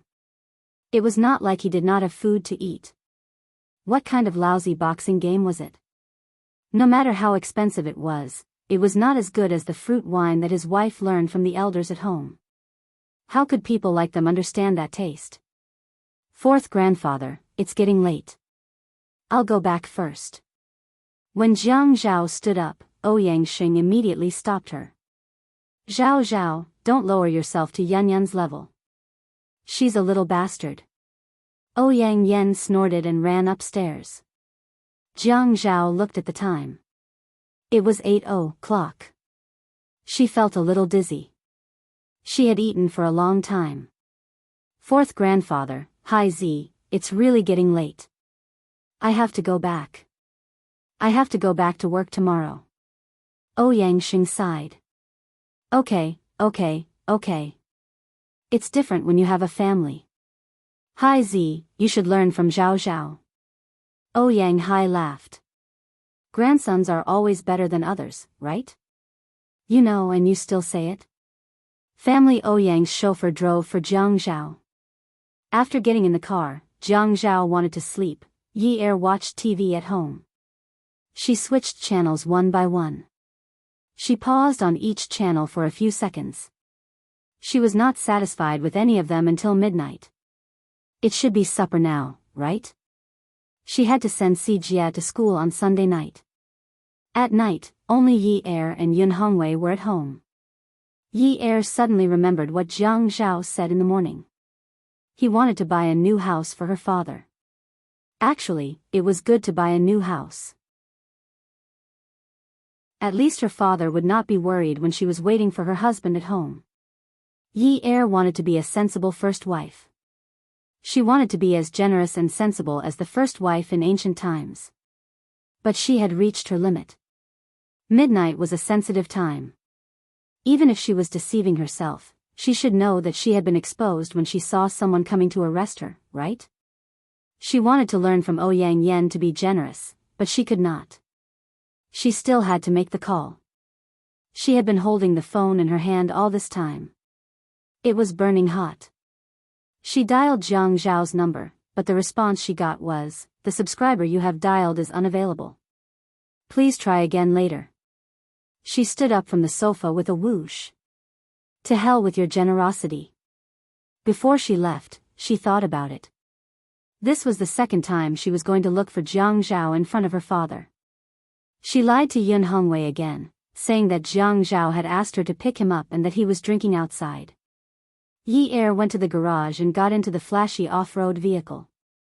She started the engine. She drove all the way to Qingbei condominium. She had the key to Qingbei, so she did not even knock on the door. She turned the key and entered. Jiang Zhao's shoes were not at the door, nor were they in the shoe cabinet. She searched the rooms one by one. It was empty. It was all empty. There was not a single person. Yi Er stood in the house that she used to live in. She realized that there was nothing more helpless than not being able to find a person. At this moment, she felt like a trapped beast. She was locked in this cage, turning around every corner. She always thought that they would be in the closet, under the bed, on the balcony, in the kitchen. She even opened the fridge to look for them. She knew that she had really gone crazy. If the place where the two of them slept together was not there, then where could they have gone? Jiang Zhao, Jiang Zhao. Are you enjoying the happiness of having multiple wives? Do you want to be like the men in ancient times, where the first wife takes good care of the second wife for you? That's right. He said it was the family Ouyang's old residence. But where was the family Ouyang's old residence? She took out her phone and flipped through the contacts one by one with trembling hands. Mother-in-law? It was too late. She could not make this call. Father-in-law? It was too late. Qin family's old residence? It was too late. Fian? Fian, welfare, Songshu 566. Chapter 617. Yi Er hesitated for a while before calling Qin Fian. In Xia Qian's words, the Qin Palace was the largest and most luxurious place in Sea City. It was also the most luxurious place to take a bath. Qin Fian himself also liked to take a bath here, surrounded by mist. His devilish face leaned against the edge of the pool, his white skin was slightly red from the steam. When his phone rang, his phoenix eyes lazily opened, a little impatient. When his hand reached out from the pool, the sound of water could be heard. There was a white towel by his side. He dipped his arm on it and picked up the phone. When he saw the name of the caller, he frowned. Sister-in-law? Fian, I'm sorry. Are you asleep? Qin Fian sat up a little, half of his sexy upper body coming out of the water. No, sister-in-law. Do you have something to say to me? Fian, do you know where family Ouyang's old residence is? Although Yi Er always wanted to be quiet, if her voice was too loud, she would get agitated. Therefore, she had been suppressing her voice and slowing it down, but when it reached Qin Fian's ears, it was clear that her voice was trembling. Sister-in-law, what's the matter? Fian, can you tell me where family Ouyang is? Can you send me the address? Qin Fian was a man. He knew how cunning this world was. At this time, he couldn't be blamed for being bad. No matter how good Yi Er's personality was, no matter how likable she was still his sister-in-law. And Jiang Zhao was his brother. He could feel that his brother cared about his sister-in-law, but he also knew about Ouyang Yan's past. What was the meaning of asking about family Ouyang at this time? He couldn't speak carelessly. His brother should help cover for him at this time. No matter what, he was on his brother's side. Sister-in-law, don't be anxious. Where are you? Tell me. With a splash, the beautiful man came out of the bath. Qin Fian wrapped a bath towel around his waist, walked out of the pool, and entered the changing room. Fian, you can't bully me like this. You can't help your brother lie to me like this. Tell me, where is family Ouyang? If you don't tell me, I'll go find it myself. I'll go back to the Qin family to ask Grandpa now. I'm not afraid of causing trouble. I'm telling you, Fian, don't force me. Yi Er couldn't help but cry. Qin Fian was stunned. He thought that something big was about to happen. If Grandpa heard about it, he might try to persuade him. If Grandpa knew about it, he would definitely be punished according to the family rules. What's more, if he told Yi Er the address and went to find it himself, what if something happened? He had to follow her. Sister-in-law, tell me where you are. I'll pick you up and bring you there. Don't be agitated. I'll be there right away. Yi Er had already walked to the door. She took her bag and prepared to lock the door. I'm at the apartment in the north of the city. Your brother's house is here. Fian, I'll wait for you downstairs. Fian, you can't fool me. If you're not here in 20 minutes, I'll go find it myself. Qin Fian didn't dare to refuse. Yi Er's voice conveyed her emotions. She was very emotional and very irrational. Qin Fian called Jiang Zhao, but his phone was turned off. He called Ouyang Yan, but his phone was turned off. He called Ouyang Hai, but his phone was turned off. Even the family Ouyang house's phone was turned off. Someone had pulled out the phone line. The atmosphere was too strange. Yi Er didn't choose to wait in the room. Firstly, This was where Jiang Zhao and Ouyang Yen used to live. She couldn't stay there for too long. Staying there for even a minute would make her uncomfortable. Secondly, she needed to feel the cold wind. She needed to calm down. Although the blood in her body was cold, her brain was hot. It was like a volcano that could erupt at any time after the Earth's crust moved. Magma was boiling inside her body, and she could erupt at any time. Family Ouyang in the study, Ouyang Sheng and Ouyang Hai were slowly brewing tea. Ouyang Hai just kept brewing but didn't drink. He seemed to be in a bad mood. Grandfather, I didn't agree to do this from the start. This time, you even included me in your calculations. Ouyang Sheng was indifferent. For Yunyun, why do you have to be so calculative? If Jiang Zhao can marry Yunyun in the future, you and Jiang Zhao will be relatives. Are you afraid that he will hate you? Ouyang Hai was unhappy. For Yunyun? Grandfather, have you thought about the benefits of angering Jiang Zhao if this doesn't work out? Ouyang Sheng didn't care. He and Yunyun have feelings for each other. He just doesn't have anyone to push him. Ouyang Hai rudely poured away the tea that he had just brewed and brewed it again. His voice was not loud. You're too confident. You're too confident in your granddaughter. Since young, you've always thought that she's outstanding in everything. Any man should love her to death, right? Ouyang Sheng's face darkened. You're going overboard. Hai Zi, don't you want Yunyun to be happy? She's your biological sister. Yes, yes, yes. This biological sister of mine was raised by you single-handedly. So, you only care about whether your biological granddaughter can marry the man she likes. Grandfather, you'd rather destroy a temple than destroy a marriage. You only care about this kind of thing. Ouyang Sheng threw the small purple sand in his hand onto the tea set. You just want to say that I'm biased. Aren't you biased? What's wrong with Junjun? Isn't her family background just a little ordinary? What trouble has she caused for you in the past few years after marrying me? Is Qiuqiu not obedient? Isn't she cute? Ouyang Hai tugged at the tie around his neck. He stood up and imitated Ouyang Sheng to throw the small purple sand in his hand, but it fell to the ground. The porcelain shards flew everywhere, and the tea foam flew everywhere. He took a deep breath. Grandfather, this is the last time you threaten me. I promise you, there won't be a next time. The next time you protect Yunyun and do something ridiculous, don't involve me in anything. I'll pretend that I don't know. But, the next time you kidnap Junjun and Qiuqiu to the old mansion to threaten me, don't acknowledge me anymore. All the assets under your name can be given to Yunyun. I can't inherit such a generous amount of assets. Let our family of 3 live a little more peacefully.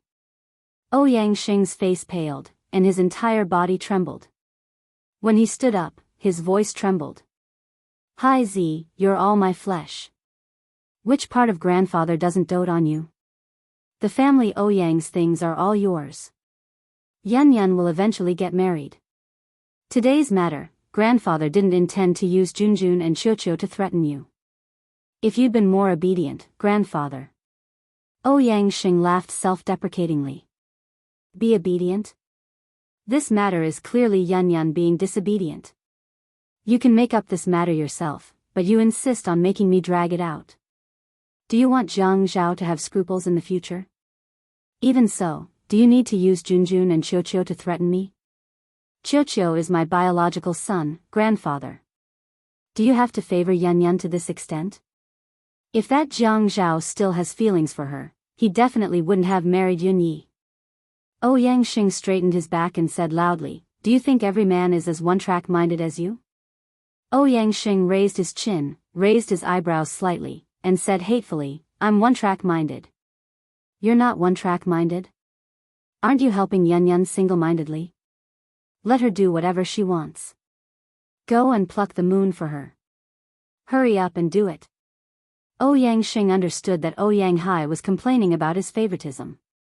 Hai Zi. Yunyun has always been sensible. All these years, when has she ever asked me for anything? When has she ever asked for anything from the family? She's always been very obedient. You can't reject your sister just because of this. That's right. You can't reject your sister because of this. Yes, she didn't ask for anything. When has she ever asked for anything that was a bastard request? When she was in university, she had a good relationship with Jiang Zhao. The family felt that the marriage between the two families was a strong alliance. They were about to get engaged. In a moment of impulse, she said that she didn't want to rely on the family to make a career. She didn't want to get engaged and threw Jiang Zhao aside. She wanted others to understand her. Old Master Qin even came to mediate. Old Master Jiang rushed over from Jiang district to say good things. What did you do? You even persuaded Jiang Zhao to let her go. At that time, she didn't want him. Now, she thinks that Jiang Zhao is good. What were you doing earlier? You continue to play along with her. I want to see what you two will do. Yun Yun isn't playing along. She's too young. She needs to learn to cherish her experience. Ouyang Hai felt too tired. He couldn't care about other people's happiness. He couldn't even protect himself. Continue to let her learn what life is. Grandfather, I've completed my task today, right? Can I bring my wife and child back now? Qiuqiu is asleep. Hai Zi, he's asleep. I'll go and hug him. Ouyang Hai turned around and exhaled. I feel embarrassed to stay here for even a minute longer. Hai Zi. What did you say? When Ouyang Xing shouted, he felt his liver burn. Ouyang Hai turned around. His eyes were full of disdain. He smiled. I feel embarrassed. My biological sister must be an ugly monster. Otherwise, she must be crazy. All the men in Haicheng are dead. She can't get married. That's why I cooperated with you to set such a big trap for Jiang Zhao. Ouyang Xing was so angry that he was panting heavily. However, he knew that his grandson had been angry from beginning to end today. Hai Zi, I've already said that everything in the Ouyang family belongs to you. Why are you fussing over such a small matter with your sister? Yun Yun doesn't want anything from you. She just likes Jiang Zhao. She's so generous. She doesn't want anything. She just wants Jiang Zhao, right? Ouyang Hai took off the tie around his neck and rubbed it. Holding it in his hand, he sneered. Just wait and see. If her marriage with Jiang Zhao doesn't work out, you'll have to clean up the mess later. Ouyang Hai left the study and ran up to the third floor. The children's room wasn't locked. He opened the door and saw that Ni Jun had fallen asleep with Qiuqiu in her arms. He reached into the blanket and touched Ni Jun's neck. Ni Jun was shocked. Ouyang Hai patted her shoulder to comfort her. Jun, get up and put on your clothes. Carry Qiuqiu. Let's go home. Ni Jun's eyes reddened and she nodded.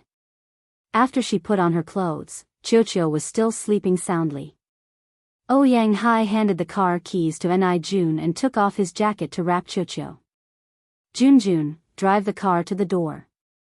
It's cold outside. Qiuqiu will wake up later. Okay. I'll go right away. Ni Jun took the keys. Dahai, bring Qiuqiu down in 5 minutes. Okay. Hurry up. Let's leave this place quickly. I don't want to stay here for another minute. 5 minutes later. Ouyang Hai carried Qiuqiu and sat in the back seat. Ni Jun turned on the headlights and flashed them at the big iron gate outside the villa. When the security guards saw them, he didn't let them in. Instead, he turned back to the security room and dialed the internal line to inquire. Attention, Hongcha 866. Chapter 618. Ouyang Hai looked at Ni Jun's trembling hands on the steering wheel and comforted her softly. Jun, don't be afraid. Grandpa has agreed to let me take you away. Ni Jun held the steering wheel and stared at the door. Jun, the past won't happen again. Don't be afraid. I'm the one who scared you today. It's okay, Dahai. Ni June was panting and sobbing. Dahai, let's not stay in Haicheng. Let's take Chocho and leave this place. I don't want to live in a big villa. Not at all. Don't be afraid. Don't think about the past. We already have a son. Grandpa won't do anything. We won't come here again, okay? Also, the villa and the company we're living in belong to us. They have nothing to do with Grandpa. You should stay here because I gave them to you. Do you understand? Oh, Yanghai hugged Chocho. Turn the air conditioner up a notch. Chocho will catch a cold. Okay. Ni June replied calmly. She watched as the iron gate slowly opened. When the car could pass, she stepped on the accelerator and the car rushed out. Oh, Yanghai hugged Chocho and leaned against the back of the car. Junjun, slow down. Dahai, I'm sorry. It's okay. I'm just afraid of dropping Chocho. Oh, Yanghai's car had just rushed out of the villa when Qin Fian's car honked. The security guard saw that it was Qin Fian and quickly let him in. Young Master Fian, you're here so late. After Qin Fian parked his car, he wanted to get out of the car to open the door for Yi Er. However, the moment he turned off the engine, Yi Er opened the door and jumped out. Yi Er knew that Ouyang Yen came from a good family. In the past, the Yun family was considered a wealthy family, but they were not related to such a family. Today, when she entered the villa, she did not care about how big it was. She directly asked the servants, "Where is Jiang Zhao?" That. The servant on night duty stammered. Qin Fian chased after Yi Er and pulled her back. Sister-in-law, calm down. Let's ask about the situation first. What if brother isn't here? Not here? I said he's here. Yi Er shook off Qin Fian's hand. Yi Er, the tall wooden door opened and Ouyang Xing walked out of the villa. He was wearing pajamas and looked like he had just climbed out of bed. Aya, it's really Yi Er. It's already so late. Yi Er bowed to Ouyang Xing according to the rules of the family. Fourth grandfather, sorry to disturb you. I'm here to see Jiang Zhao. Qin Fian also bowed to Ouyang Xing, bowed, and raised his hand. Fourth grandpa, I'm really sorry. I can't get through to my brother's phone. Sister-in-law is a little anxious. Oh, Zhao Zhao, didn't you go back? He went back. He went back. Yi Er and Qin Fian asked in unison. I fell asleep right after he left. I drank some wine at night, but I still asked the driver to drive him back in his car. At this time, the servant on night duty said, Master, no, young Master Zhao came back right after you fell asleep. What? He came back? Why didn't I know? Ouyang Sheng was shocked. He did come back. He said he had something to discuss with Miss Yen. Later, the two of them went upstairs. We didn't ask. The servant answered honestly. Yi Er's head heated up. She couldn't care less about the etiquette of family friends. At this moment, she could forget about being dignified, reserved, and generous. She directly walked past Ouyang Sheng and ran up to the second floor. She pushed open the doors one by one. Qin Fian didn't lose Yi Er's composure. Even if he was in a hurry, he could only take big strides. But just as he reached the staircase, he heard Yi Er cry out in unbearable pain, "Ah!" Qin Fian paused in his steps and ran up the stairs with big strides. He looked through the rooms one by one. Finally, he saw Yi Er in a room with pink hues. He thought to himself, this is the end. Yi Er stood in front of the bed and saw Jiang Zhao and Ouyang Xing hugging each other shirtless. They were both in deep sleep. It was probably because her scream was too loud. Ouyang Yen was the first to wake up. Jiang Zhao was pushed awake by Ouyang Yen.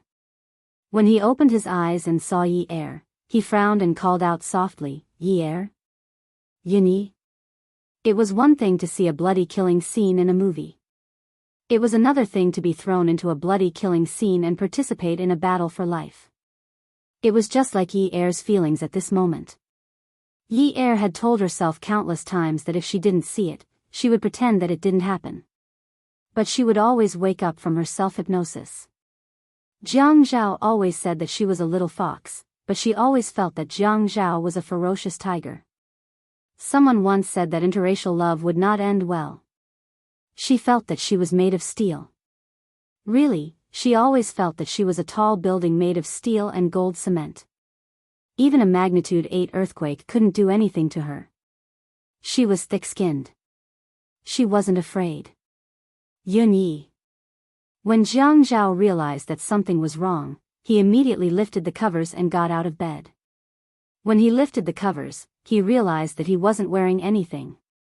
TMD. Yi Er smiled. In the end, Jiang Zhao, this soft knife, still killed her with his own hands. He killed her almost instantly, slaughtering all of her overflowing love. She always felt that Jiang Zhao was a good person. Jiang Zhao was a responsible person. It didn't matter. She was his first wife. She was despicable and shameless first. She was despicable and dirty later. She always wanted to pay him back. She wanted to make herself clean and keep showing off in front of him. One day, he would realize how good she was. Yi Er looked at Jiang Zhao.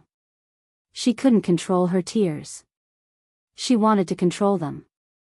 At least, she didn't want to embarrass herself in front of Ouyang Yan. But she couldn't do it. Yi Er was a little shaky. But when she looked like she was about to fall, she immediately stood up straight. Pia. Yi Er slapped herself hard on the left side of her face. Jiang Zhao, this slap is to punish me. I shouldn't have threatened you at that time. I'm sorry. To Jiang Zhao, this slap was even more painful than the slap to his own face. Everyone in the room was shocked. Jiang Zhao turned sideways and grabbed Ouyang Yan's arm. He used a lot of strength. His eyes were bloodshot as he shouted, "Where are my clothes?" Ouyang Yan was in so much pain that he kept twitching. He felt like his bones were about to break. How would I know? You took them off yourself. Don't you know? Yi Er slapped herself on the right side of her face again. She used a lot of strength in this slap. She slapped herself so hard that blood flowed out of her mouth. She knew that she had to end this. She had to be more ruthless to herself. She didn't care about the tears on her face.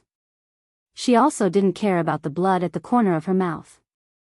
But there was a smile on her face.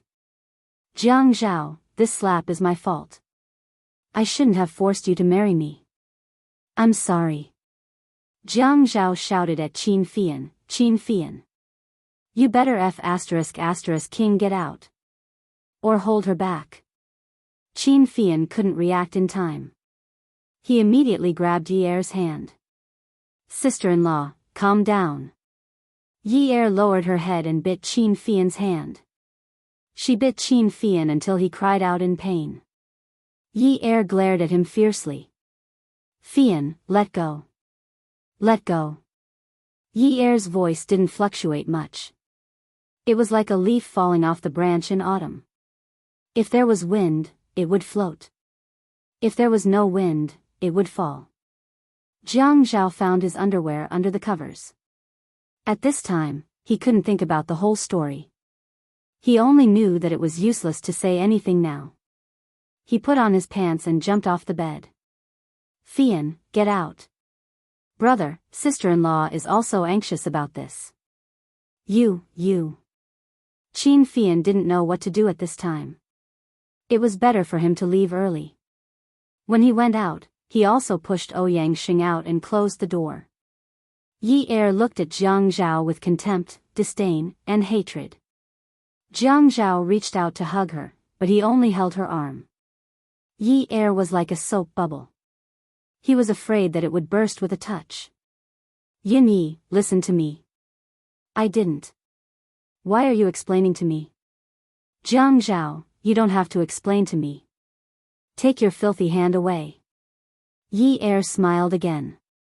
Jiang Zhao let go and raised his hand again.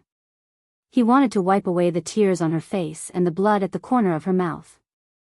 He wanted to touch the fingerprints on her face. But she smiled again.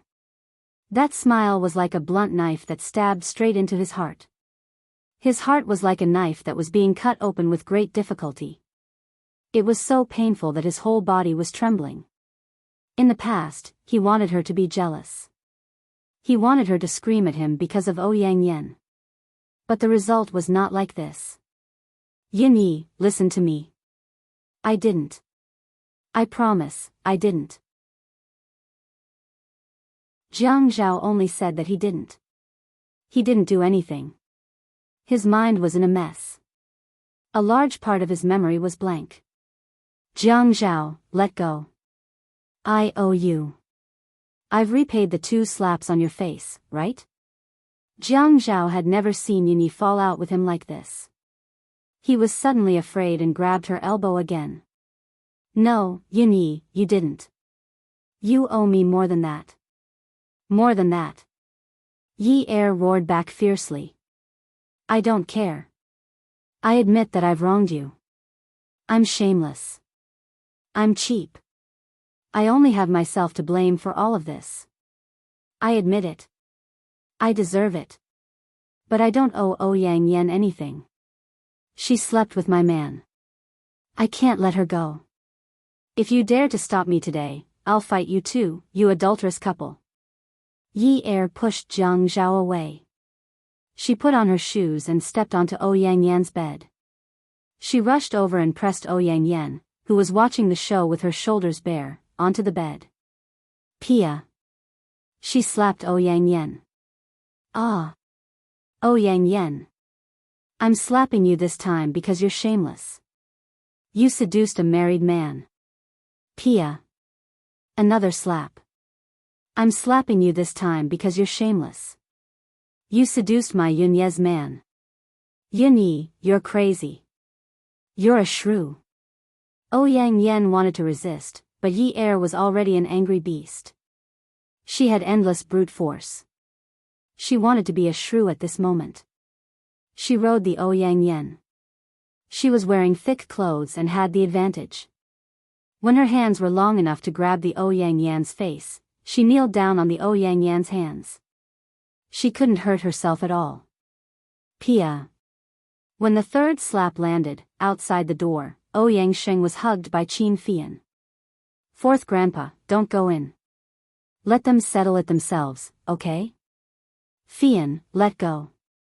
It's Yun Yun who's being hit right now. Yi Er's hand that was grabbing Ouyang Yan's chin was trembling. She gritted her teeth and cursed. Every cell in her body was exploding, so exploding that her entire body was shaking. Ouyang Yan, I'm slapping you this time because you're a whore. You're AF * king whore. Jiang Zhao stood at the end of the bed and coldly picked up his shirt from the floor and put it on. Ouyang Yan looked at Jiang Zhao silently putting on his shirt and buttoned up his sleeves. She weakly begged for help, second brother. Save me. Pull her away. She's crazy. Attention, Songshu 566. Chapter 619. Jiang Zhao remembered that Yi Er had said that if he dared to stop her, she would fight him to the death. He would not stop her. He was just wondering why she did not rush over to hit him. Jiang Zhao put on his clothes with a blank expression. He remembered that he had gotten into the car, and the driver had said that he would drive the car back to the 9th mansion. How did he wake up and find himself sleeping naked on the bed with the Ouyang Yan? The door was suddenly pushed open. It was Ouyang Sheng and a servant. Yi Er was riding the Ouyang Yan. Jiang Zhao sat at the end of the bed with his back facing the fight.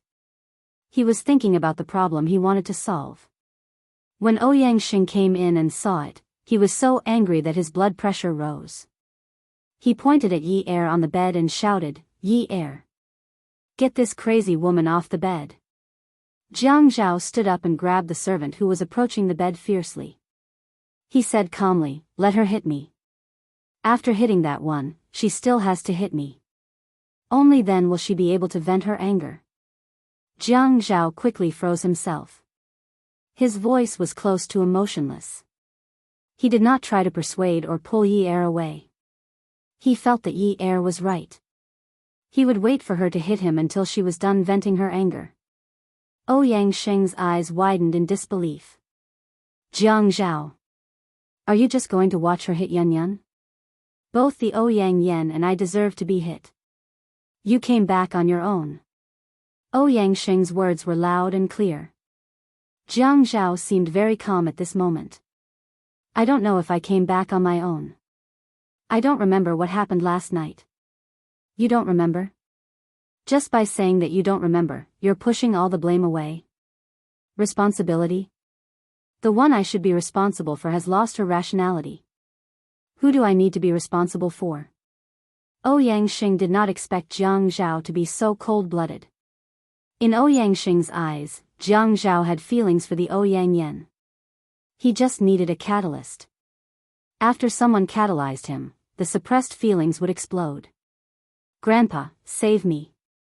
The Ouyang Yan's face was almost swollen beyond recognition. Ouyang Sheng shouted again, wake everyone up and throw this crazy woman out. Jiang Zhao looked into Ouyang Sheng's eyes and smiled dangerously. There's no need for you to do it.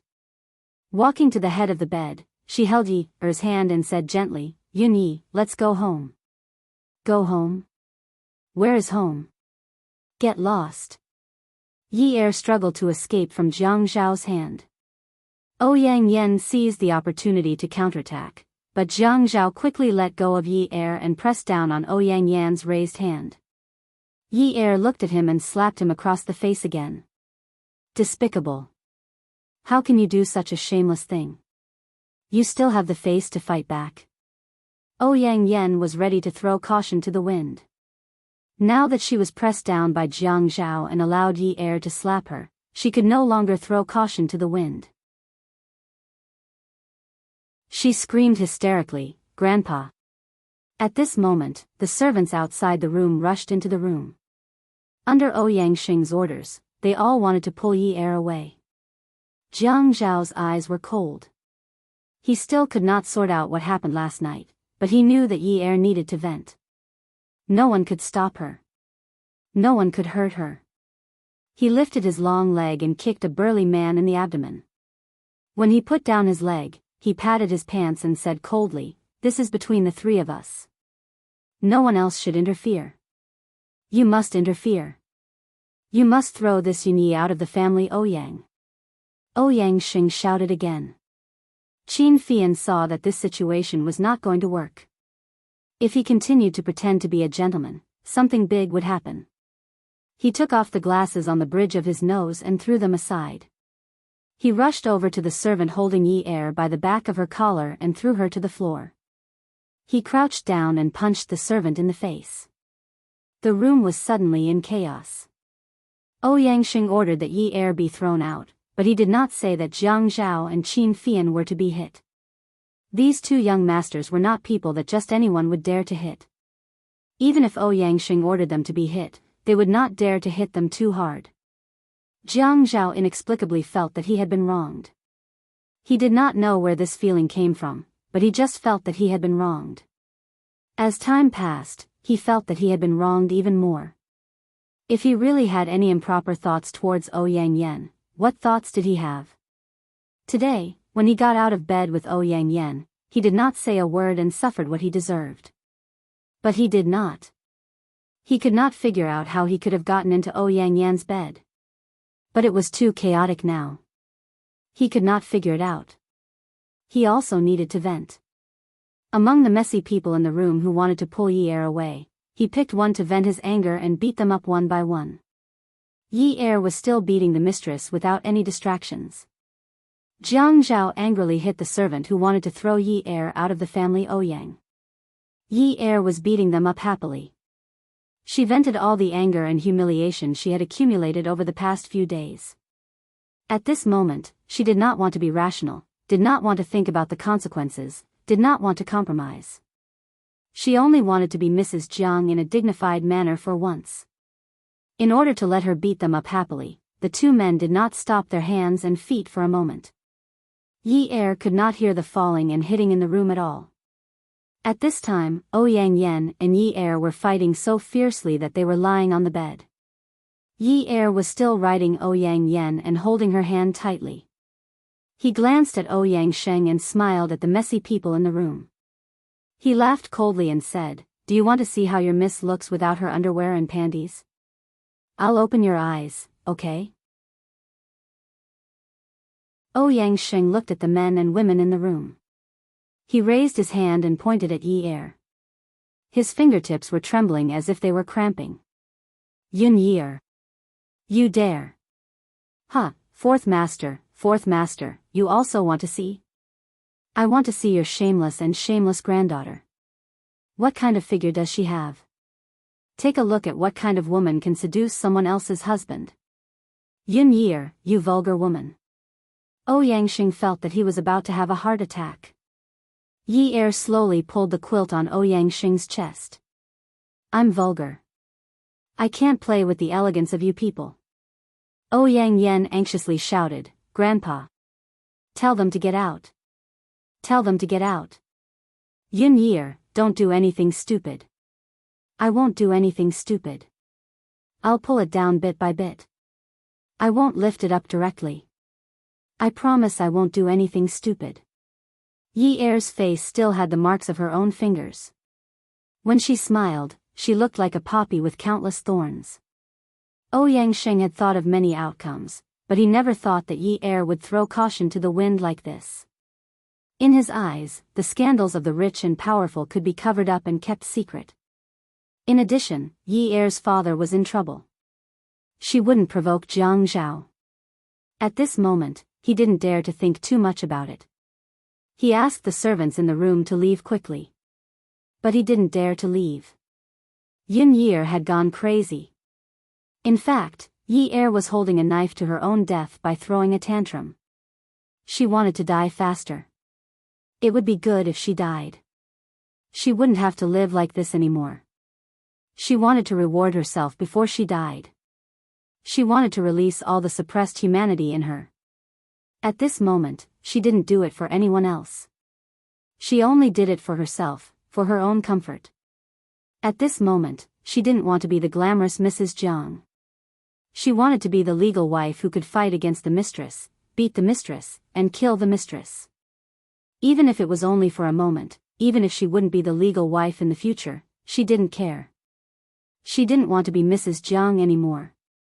Yi Er used all her strength to hit Ouyang Yen. Her hair was in a ponytail, but now the hairband was gone. Her long hair was spread out, messy, and wet with sweat. Her palms were numb from the pain. No matter how many times she slapped Ouyang Yan's face, her heart was also slapped by herself. Every time she slapped Ouyang Yen, she was slapping herself. She scolded Ouyang Yen for being cheap. She also scolded herself for being cheap. She scolded Ouyang Yen for being shameless. She also scolded herself for being shameless. The people in the room dispersed. Yi Er lost all her strength in an instant. She collapsed and leaned back. Before Ouyang Yen could sit up, Jiang Zhao quickly knelt on the bed, picked up Yi Er and carried her. "Fian, drive." Ouyang Sheng pulled Jiang Zhao. "Jiang Zhao, you can't leave like this. You have to give me an explanation for what happened today." Jiang Zhao knew that he had fallen into a trap. His eyes narrowed. He didn't have any respect for his elders. Instead, he was full of provocation. "Tell me, what explanation do you want? You and Yan Yan must get married. Fourth master, do you want me to marry again?" Jiang Zhao laughed. He called him fourth master, not fourth grandfather. Ouyang Sheng's body shook. "Jiang Zhao, don't think that this matter can be settled. Then we'll settle it slowly. Settle it clearly." Jiang Zhao carried Yi Er and quickly walked down the stairs. After getting into the car, Jiang Zhao carried the unconscious Yi Er and asked Qin Fian, "How did Yi find us?" Qin Fian touched the small bruise on his face and sighed. "Brother, sister-in-law couldn't find you, so she ran to the apartment in the north of the city. Later, she called me to ask for family Ouyang's address. She cried on the phone and said that we bullied her. She said that if I didn't bring her to find you, she would cause a ruckus at the family Ouyang's address. Sister-in-law is probably hurt this time. What do you think we should do?" Jiang Zhao sat in the back seat and held Yi Er in his arms. He raised her head with his elbow and lowered it to her forehead. His other hand gently touched the bruises on her face. His ears were filled with the words she said at family Ouyang. She said she was sorry. Sorry. She said it was all gone. He didn't know how to suppress the pain in his chest at this moment. The skin under his fingertips was uneven. She was ruthless enough to do it. That was her own face. She really could do it. He was right in front of her. She didn't hit him. She hit herself. She hit Ouyang Yen. She only didn't hit him. At this moment, he wanted to shake her awake and let her give him a good beating. He should have listened to her and gone home for dinner. Why did he care about his reputation? Why did he care about family ties? After what happened today, all of them were gone. I didn't turn off my phone myself. Jiang Zhao leaned his face against Yi Er's. Qin Fian drove. I know. At least you never turn off your work phone. I can't even get through to family Ouyang's landline. Brother, I think the Ouyang clan has teamed up to set a trap for you. I know too. Ouyang Xing wants to force me to get a divorce and marry Ouyang Yen. Brother, then are you going to marry Sister Yen? If I wanted to marry her, I wouldn't have married Yun Yi when she came back to High City. Jiang Zhao knew that Yun Hongwei would be angry if he brought Yi Er home like this. But at this time, he had to bring Yi Er home. At least Yi Er would be a little concerned with Yun Hongwei at home. If they were outside, he didn't know what would happen today. He was afraid. When he thought of Yi Er saying, "It was all gone," he felt a wave of fear. The person in his arms moved. Jiang Zhao sat up straight. Yi Er woke up and wanted to leave Jiang Zhao's arms. She struggled to no avail. Jiang Zhao, let go of me. Yin Yi, stop fooling around. Let's go home. Fian is still here. Let's not fool around here, okay? Fian? Fian saw everything. Why are you still pretending? Let's go home and fool around. You can fool around however you want. Let's not fool around outside, okay? No. Jiang Zhao, stay away from me. Come and see, Hongcha 866.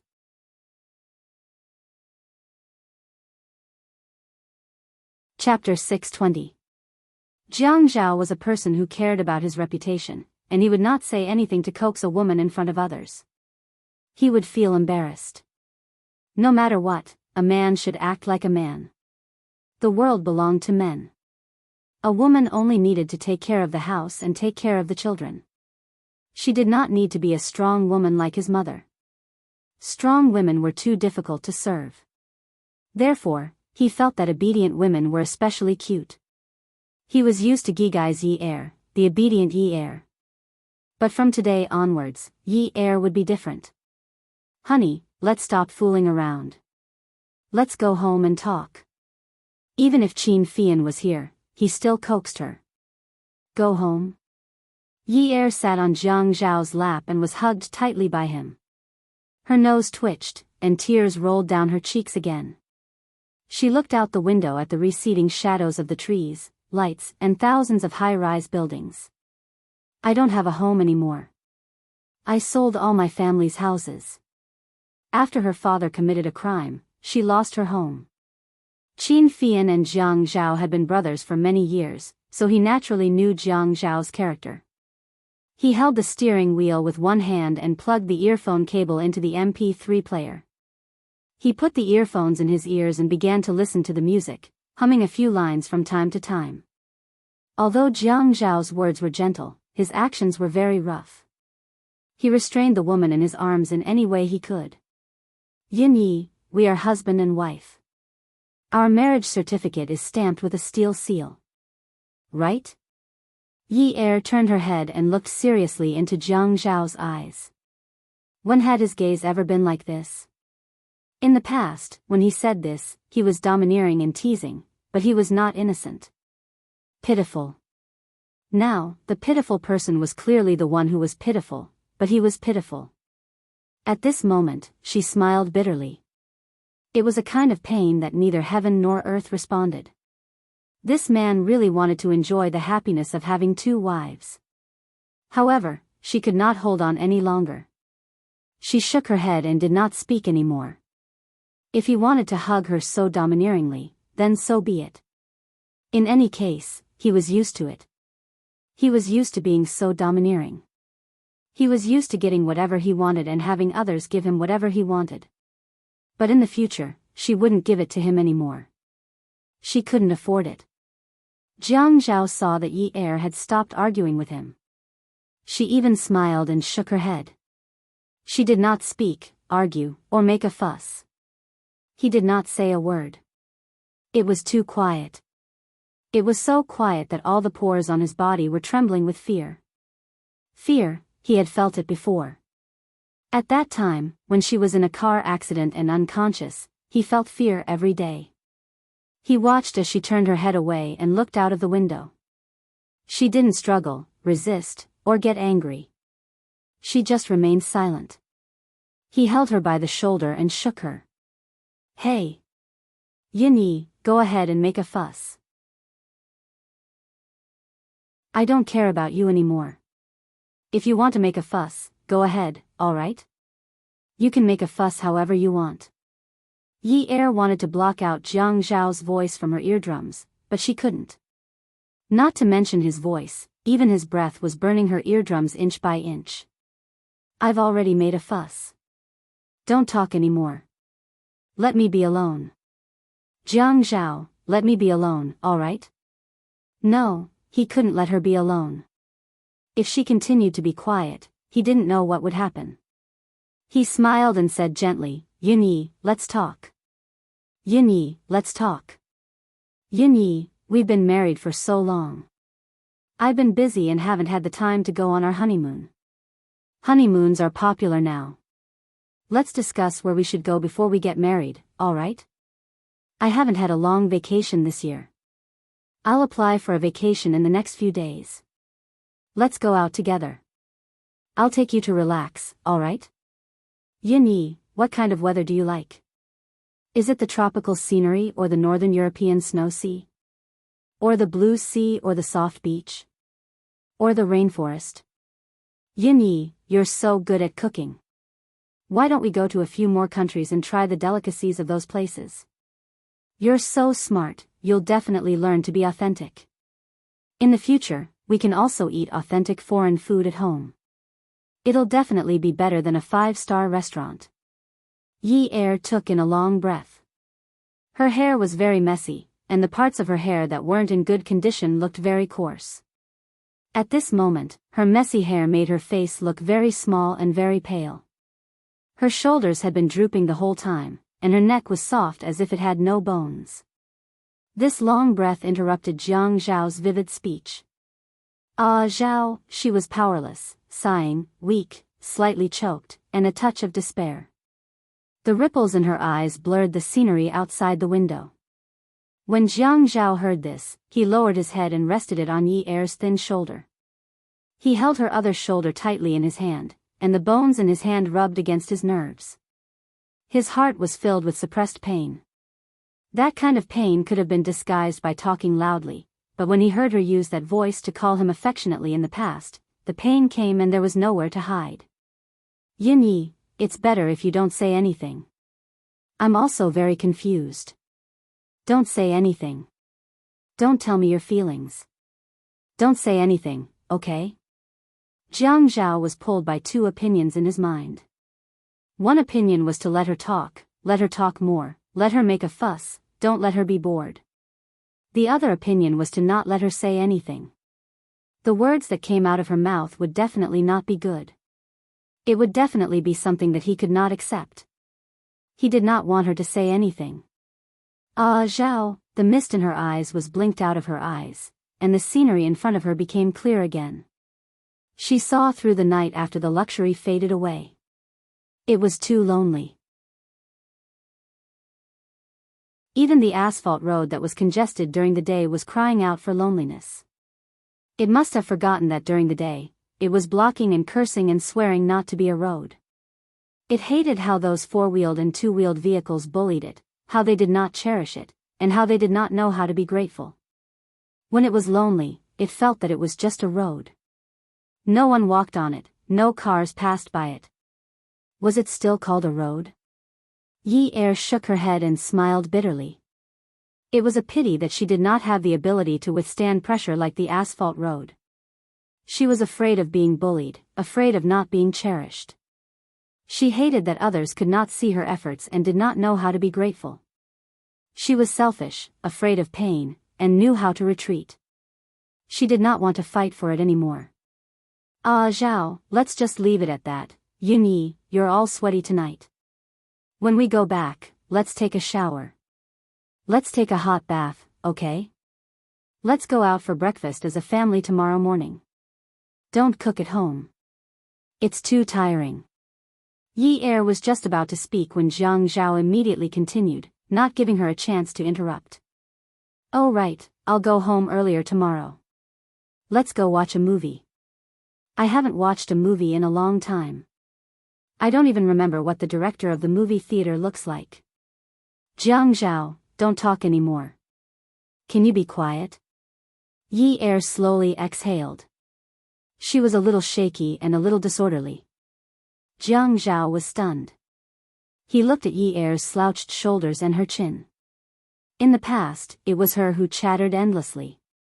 He always said, "Why are women so talkative?" It was all trivial matters. Today, she was complaining that he was too long-winded. However, he did not want to stop. The moment he stopped, she would say, Zhao, let's just leave it at that. He knew that she wanted to say that. Even though he knew, he did not want her to say it out loud. It didn't matter even if he talked to her until dawn. He didn't know how to deal with this matter. He was caught in bed, but he didn't feel guilty. He didn't feel guilty at all. He even felt that he was wronged. However, he did not dare to show that he was wronged. Zhang Zhao finally realized that he was also someone who bullied the weak and feared the strong.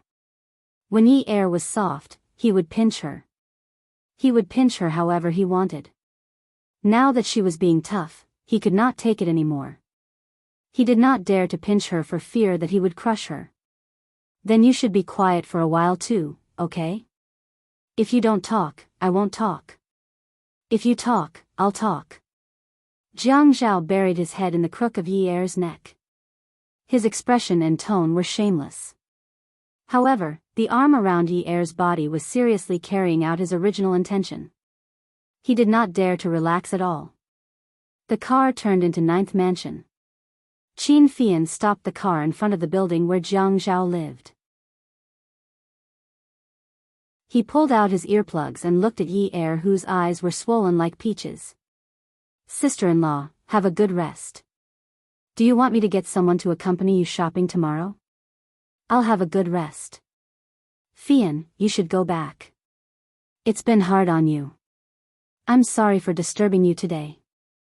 Yi Er was polite and distant. She wanted to end this oppressive atmosphere as soon as possible. After getting out of the car, Yi Er watched as Qin Fian's car drove away. Her shoulder was still held by Zhang Zhao. Zhang Zhao, let go. I feel a little disgusted being hugged by you like this. When Yi Er said this, her head was very low and her voice was also very low. At this time, although the street lights in 9th Mansion were shining brightly, there were no sounds of insects because it was the middle of winter. Because of the low temperature, the sound of breathing in the air was deliberately heavier, as if it was difficult to breathe. At the end of her voice, there was a sigh of relief. Zhang Zhao let go of her.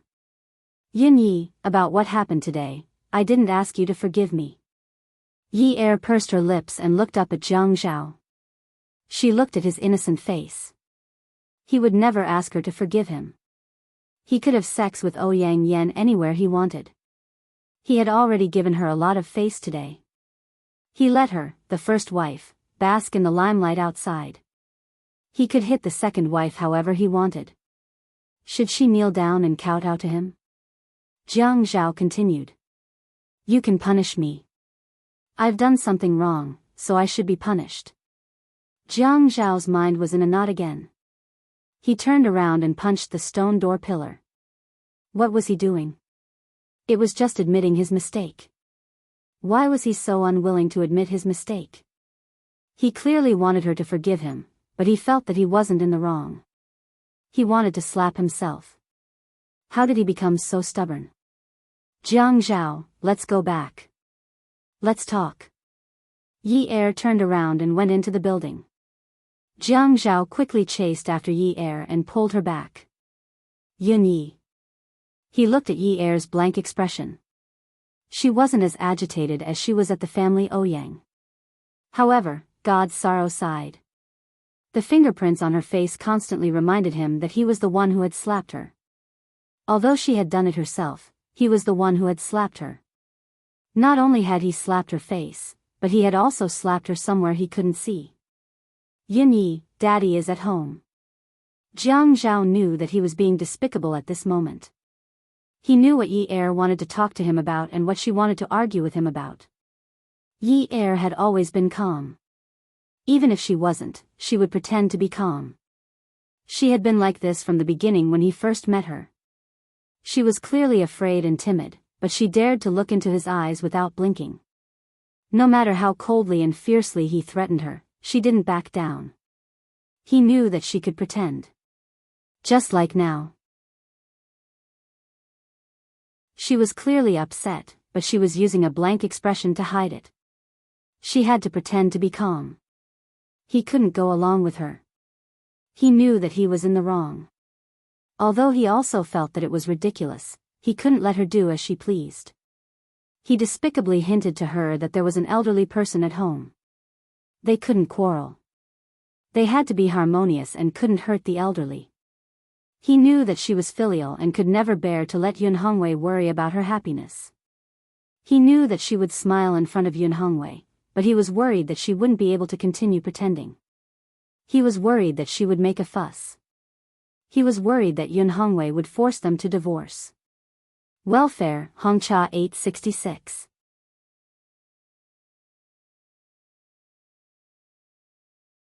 Chapter 621.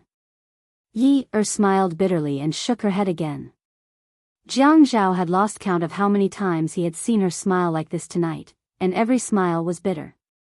He suddenly wondered if he had never given her a sweet life. When he looked at her, Yi said, "Yeah, I know. I still want you to help me with Dad's matter, but Jiang Zhao, we still have to talk about what happened today. I won't argue with you.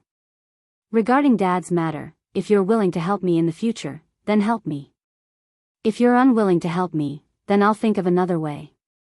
I won't make things difficult for you again. I won't make things difficult for you. You have to be free too." Jiang Zhao heaved a sigh of relief.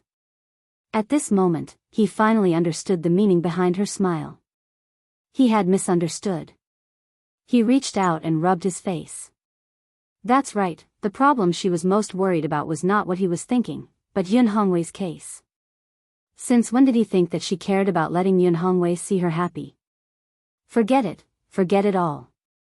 No matter what, you don't want Dad to worry, right? Alright, I'll be careful. Let's go up, sit down, and have a good talk, okay? Yi Er didn't want to argue anymore. She walked to the elevator door and reached out to press the button. Jiang Zhao walked to her side. Yin Yi, when we get home, I'll help you apply the medicine. There's a mirror at home. Have you forgotten? Yi Er looked coldly at the numbers that were coming down. Jiang Zhao looked up and closed his eyes. She didn't even need him to apply the medicine. The elevator door opened. Jiang Zhao reached out to grab Yi Er's shoulder.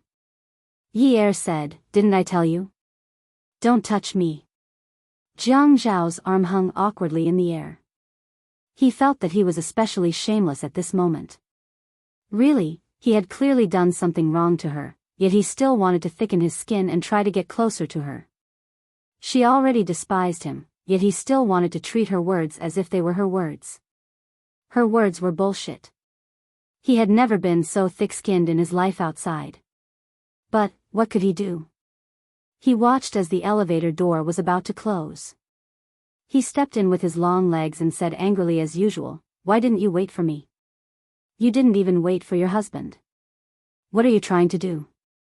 Yi Er felt that if he treated her as a normal person, he would know that she wasn't in the mood to talk nonsense with him. Yi Er didn't say a word.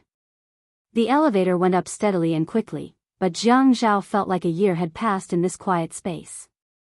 The elevator finally let out a ding sound, breaking this damned suffocating atmosphere. He followed Yi Er out of the elevator. The two of them walked towards the door of the living room. After opening the door, Yi Er stood with her back facing the door. When Yun Hongwei opened the door and called for them, Yi Er reached out and wrapped her arms around Jiang Zhao's neck. She kissed him. Although Jiang Zhao knew that Yi Er was afraid that Yun Hongwei would see the wound on her face, he still kissed her passionately. When he hugged her body and sucked on her lips, he sent his breath into her mouth. It was always easy to get excited when their saliva collided. Especially now, when his large hand moved from her back to the back of her neck. His fingers dug into her hair and rubbed her scalp. Those were all feelings that he could always feel whenever he reached out his hand. His mind was blank, and he couldn't recall that memory no matter how hard he tried. He only knew that he had fallen asleep due to exhaustion. He slept very soundly, and that was it. Tonight, he wanted to tell her that it was a misunderstanding. But even he didn't understand the situation. How could he have the courage to tell her that it was a misunderstanding? When Yun Hongwei opened the door, he saw the couple kissing passionately. He immediately turned his back. "Yi Er, I'm going to sleep first. Don't stand outside. Rest early. Jiang Zhao still has to work tomorrow." He spoke very quickly. After he finished speaking, he ran back to his room as if he was escaping. Yi Er heard the sound of footsteps fading away. She heard the sound of the door closing and locking. She let go of Jiang Zhao's neck. Jiang Zhao hugged her even tighter. "Yuni, go in." She pushed him away slowly with both hands on his chest. Then she turned around and went in to change her shoes. Today, she didn't get Jiang Zhao a pair of slippers. She also didn't put his shoes back into the shoe cabinet. Jiang Zhao opened the shoe cabinet and took out his slippers. She took off her slippers and put them on the floor. After changing, she put her leather shoes back into the shoe cabinet and closed the door. He stood there in a daze for a long time. He didn't want to go upstairs. He wanted to escape. After hesitating for a long time, he still closed the door and went upstairs. When he entered the bedroom, he saw that Yi Er had only taken off her coat and was applying ointment to her face. He closed the door and locked it. Then he walked over and took a chair to sit beside Yi Er. "Yin Yi, let me apply it for you." He reached out to take the small round glass box in Yi Er's hand. Yi Er raised her hand and avoided him. She said calmly, "The mirror is quite convenient. There's no need." Jiang Zhao retracted his hand resentfully. After Yi Er finished applying the ointment, she looked at herself in the mirror. The finger marks on the right side of her face were higher than the right side. Her eyes were swollen too. She had cried today. Luckily, Dad didn't see her like this. Jiang Zhao stood up and stood behind Yi Er. His palm rested on her shoulder. "Yin Yi, let's sleep." "Okay." Yi Er also stood up. "Go and take a shower. Do me a favor and don't let me smell another woman on you." Jiang Zhao said, "Okay." But he didn't forget to check if the door was locked from the inside before he went to the bathroom. Jiang Zhao went into the bathroom and almost casually applied the shower gel on his body before quickly rinsing it off. He wiped the water off and went back to the bedroom. He found that Yi Er was already sitting up and leaning against the headboard. He felt relieved and pulled the blanket aside. He lay down. Yi Er sat there and tilted her head to look at Jiang Zhao. In the past, she would have thought that she was an eyesore, but now she suddenly didn't care. She had ended up like this because she cared too much about him. Originally, she wouldn't have been heartbroken or hurt. His cheating had nothing to do with her. But now that she cared about him, she cared about his behavior. She cared about whether his body or heart belonged to someone else. During this process, she was in great pain. She had always thought that she could bear this pain and that she could completely control and regulate it. But what happened today made her realize that she couldn't regulate it. It was just that nothing had happened that could release the pain that she had been suppressing. Today, she had released it. The pain was like needles on her back, chest, body, and heart. It was everywhere. When the pain reached its peak, she needed to be numb and numb. She needed to give up all her senses and give up on the source of the pain. Everyone yearned for happiness and feared pain. She had always thought that pain could be exchanged for happiness. But the person she fell in love with was Jiang Zhao, a man with a mistress. So her pain was destined to not be exchanged for happiness.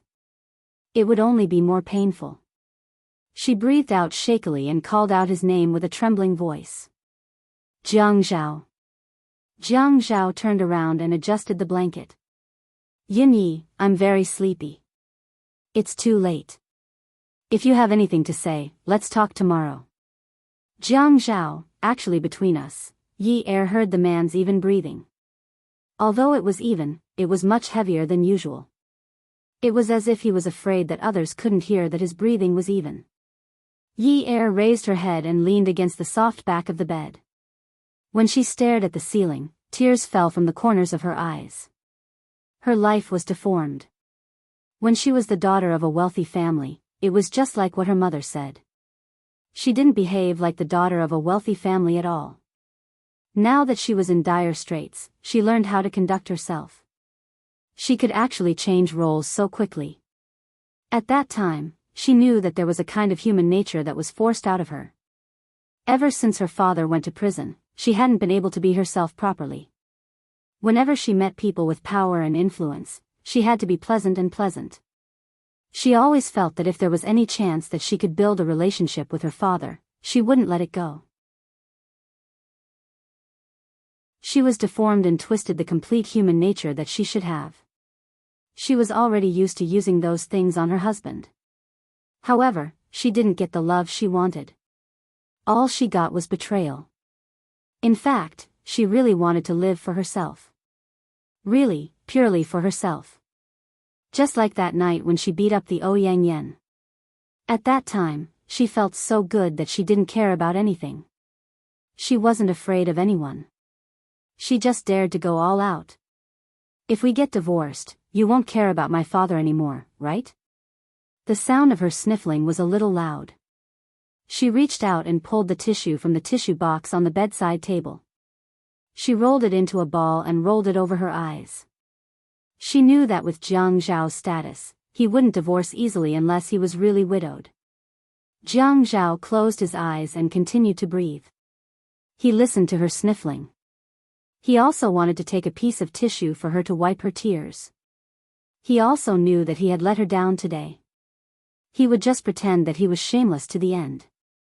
Anyway, he hadn't thought of how to talk about it now. He would just deal with it like this.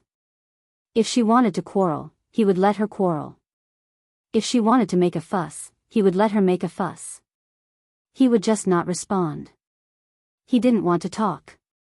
He didn't want to talk to her. He didn't want to say a word. He knew that as long as he said a word, her grievances would come more violently. She would want to say things like, forget it, and divorce even more. In short, he would say all these things. He wouldn't talk to her about these things. He also knew that she was really wronged. He had wronged her. He would just treat him as a good-for-nothing. He would make it up to her in the future. Now wasn't the best time to talk. He had to avoid the topic that she wanted to talk about. Jiang Zhao, Yi Er knew that Jiang Zhao wasn't asleep.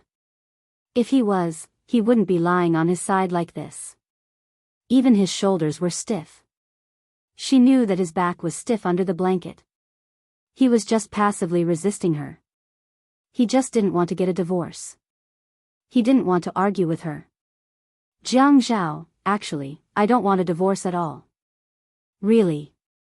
Her throat seemed to be on fire. Her mouth was very dry, so she stuck out her tongue and licked her lips. When she licked the wet and salty liquid, she thought that it could quench her thirst. Instead, she became even thirstier. You have such good conditions. You're so good-looking. You're so tall. Your family is so rich. You have such a strong background. You're also highly educated and have a high working status. I think that there is no man in this world who is more outstanding than you. Yi Er covered her mouth and started crying. Her tears diluted the ointment on her face. She kept wiping away her new tears with tissue, causing her face to hurt a little. Jiang Zhao, who was under the blanket, clutched the bedsheets tightly. He closed his eyes. He thought that he was done for. He was really done for. Because Yi Er said that she actually didn't want a divorce. But she didn't say it. But he wouldn't agree to it. Impossible. Just treat him as a bastard. He wouldn't get a divorce. Jiang Zhao. Yi Er's voice was getting more and more nasal. She cried until her temples and nose hurt. She couldn't breathe, so she exhaled through her mouth.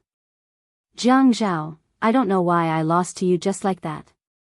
I used to think that I could afford to lose, but now I realize that I can't afford to lose. Do you still remember our bet? Jiang Zhao's heartstrings were greatly shaken. He suddenly opened his eyes, and his vision was hazy. His temple, which was leaning against the pillow, was wet. He didn't know when it started, but it had actually become wet. The dense pain in his heart was clearly transmitted to his nerves.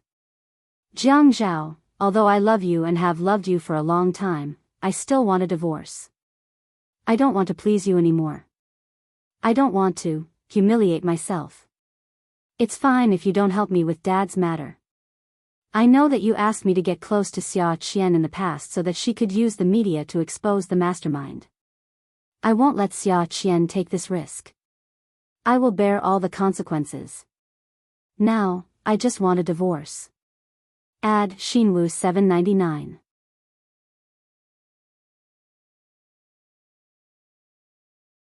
Chapter 622. Jiang Zhao knew that he did not hear wrongly. She said that she had lost. She said that she loved him.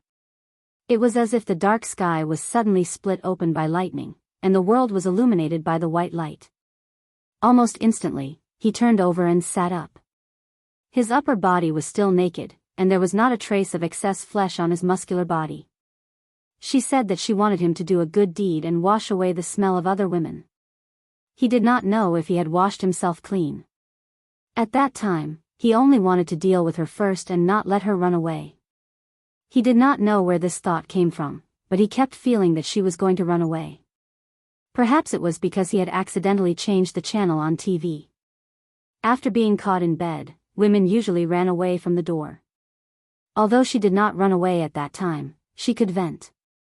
After that, he always had a thought that she would leave him at any time, when he was not paying attention.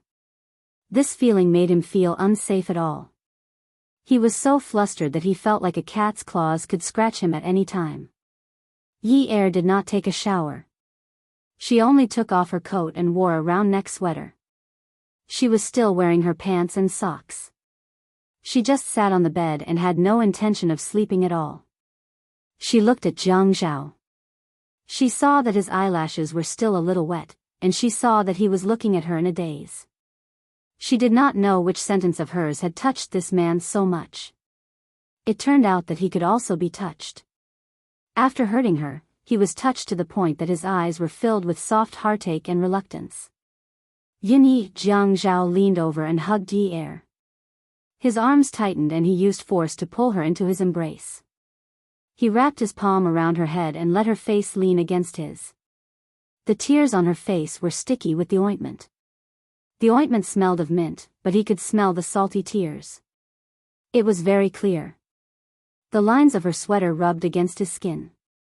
It was a little itchy, but when he touched her and felt her tremble, he felt that it hurt to touch her. Yunyi, can you forgive me? At first, he said that he did not ask for her forgiveness.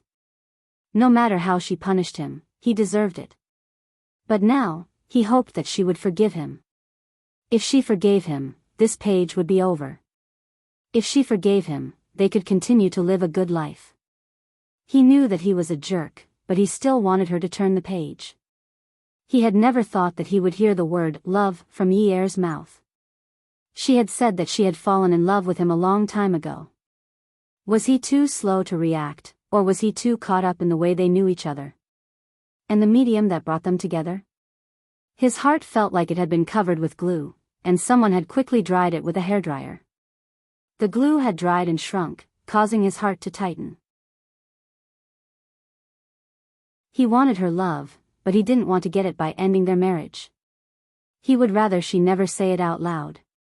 Yunyi Jiang Zhao, Yi Er's face was pressed against Jiang Zhao's. She felt that his face was a little hot, like the carbon dioxide exhaled from his pores was scalding. You don't need my forgiveness. Jiang Zhao Yi Er shouted a few times in her heart. His breath was too hot, and his voice was too bewitching. She was most afraid that he would treat her well. Even if it was just a little bit would make her endlessly grateful. She would wag her little tail to please him. This way, she could get more next time. Even if he had not treated her well at this time, and just called her Yunyi gently, her heart started to flutter, and her heart started to beat. He did not call her Ouyang Yen. He called her Little Fox, and he called her Yunyi. There was no Yi Er. Yunyi. When she first heard him call her Yunyi, she felt that it was not very intimate. It was as if he was ordering her around. Later, he felt that it was fine even if he did not call her Yunyi. Yunyi, at least to him, was still considered special. Actually, she was just a cloud floating in the sky with nowhere to rely on. Although she had once thought that Jiang Zhao was her sky, the sky was too big, and there was no place for her to stay. At this time, the warm sunlight from him and the Ouyang Yen had finally accumulated more moisture in her body. The dark clouds were dense, and she was going to be free. It fell and turned into rain. She could only rely on the mountains and rivers. It's not like that. Yunyi, I need your forgiveness. I know that it's useless for me to say anything now. Please forgive me. The man's palm hugged the woman's shoulder and lifted her away. He looked into Yi Er's eyes. Yunyi, forgive me. Let's live well. I'll definitely make it up to you in the future. I didn't treat you well in the past, so I'll treat you even better in the future, okay? Apprehension, uneasiness, embarrassment, heartache, regret. There was no word that could describe his current feelings. Even if all of them were added together, it would still not be enough. Asking for but not getting. Getting from nothing. Getting and fading away. He experienced all these processes in an instant. He always thought that he could not get what he wanted. Suddenly, she said that she loved him.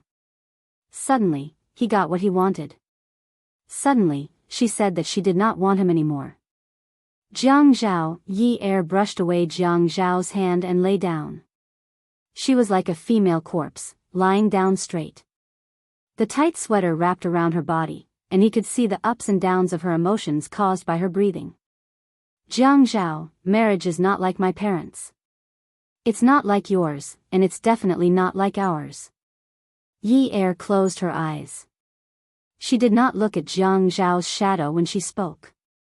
Otherwise, she would not be able to continue. Only a loving family will have happiness. Jiang Zhao, I'm too tired.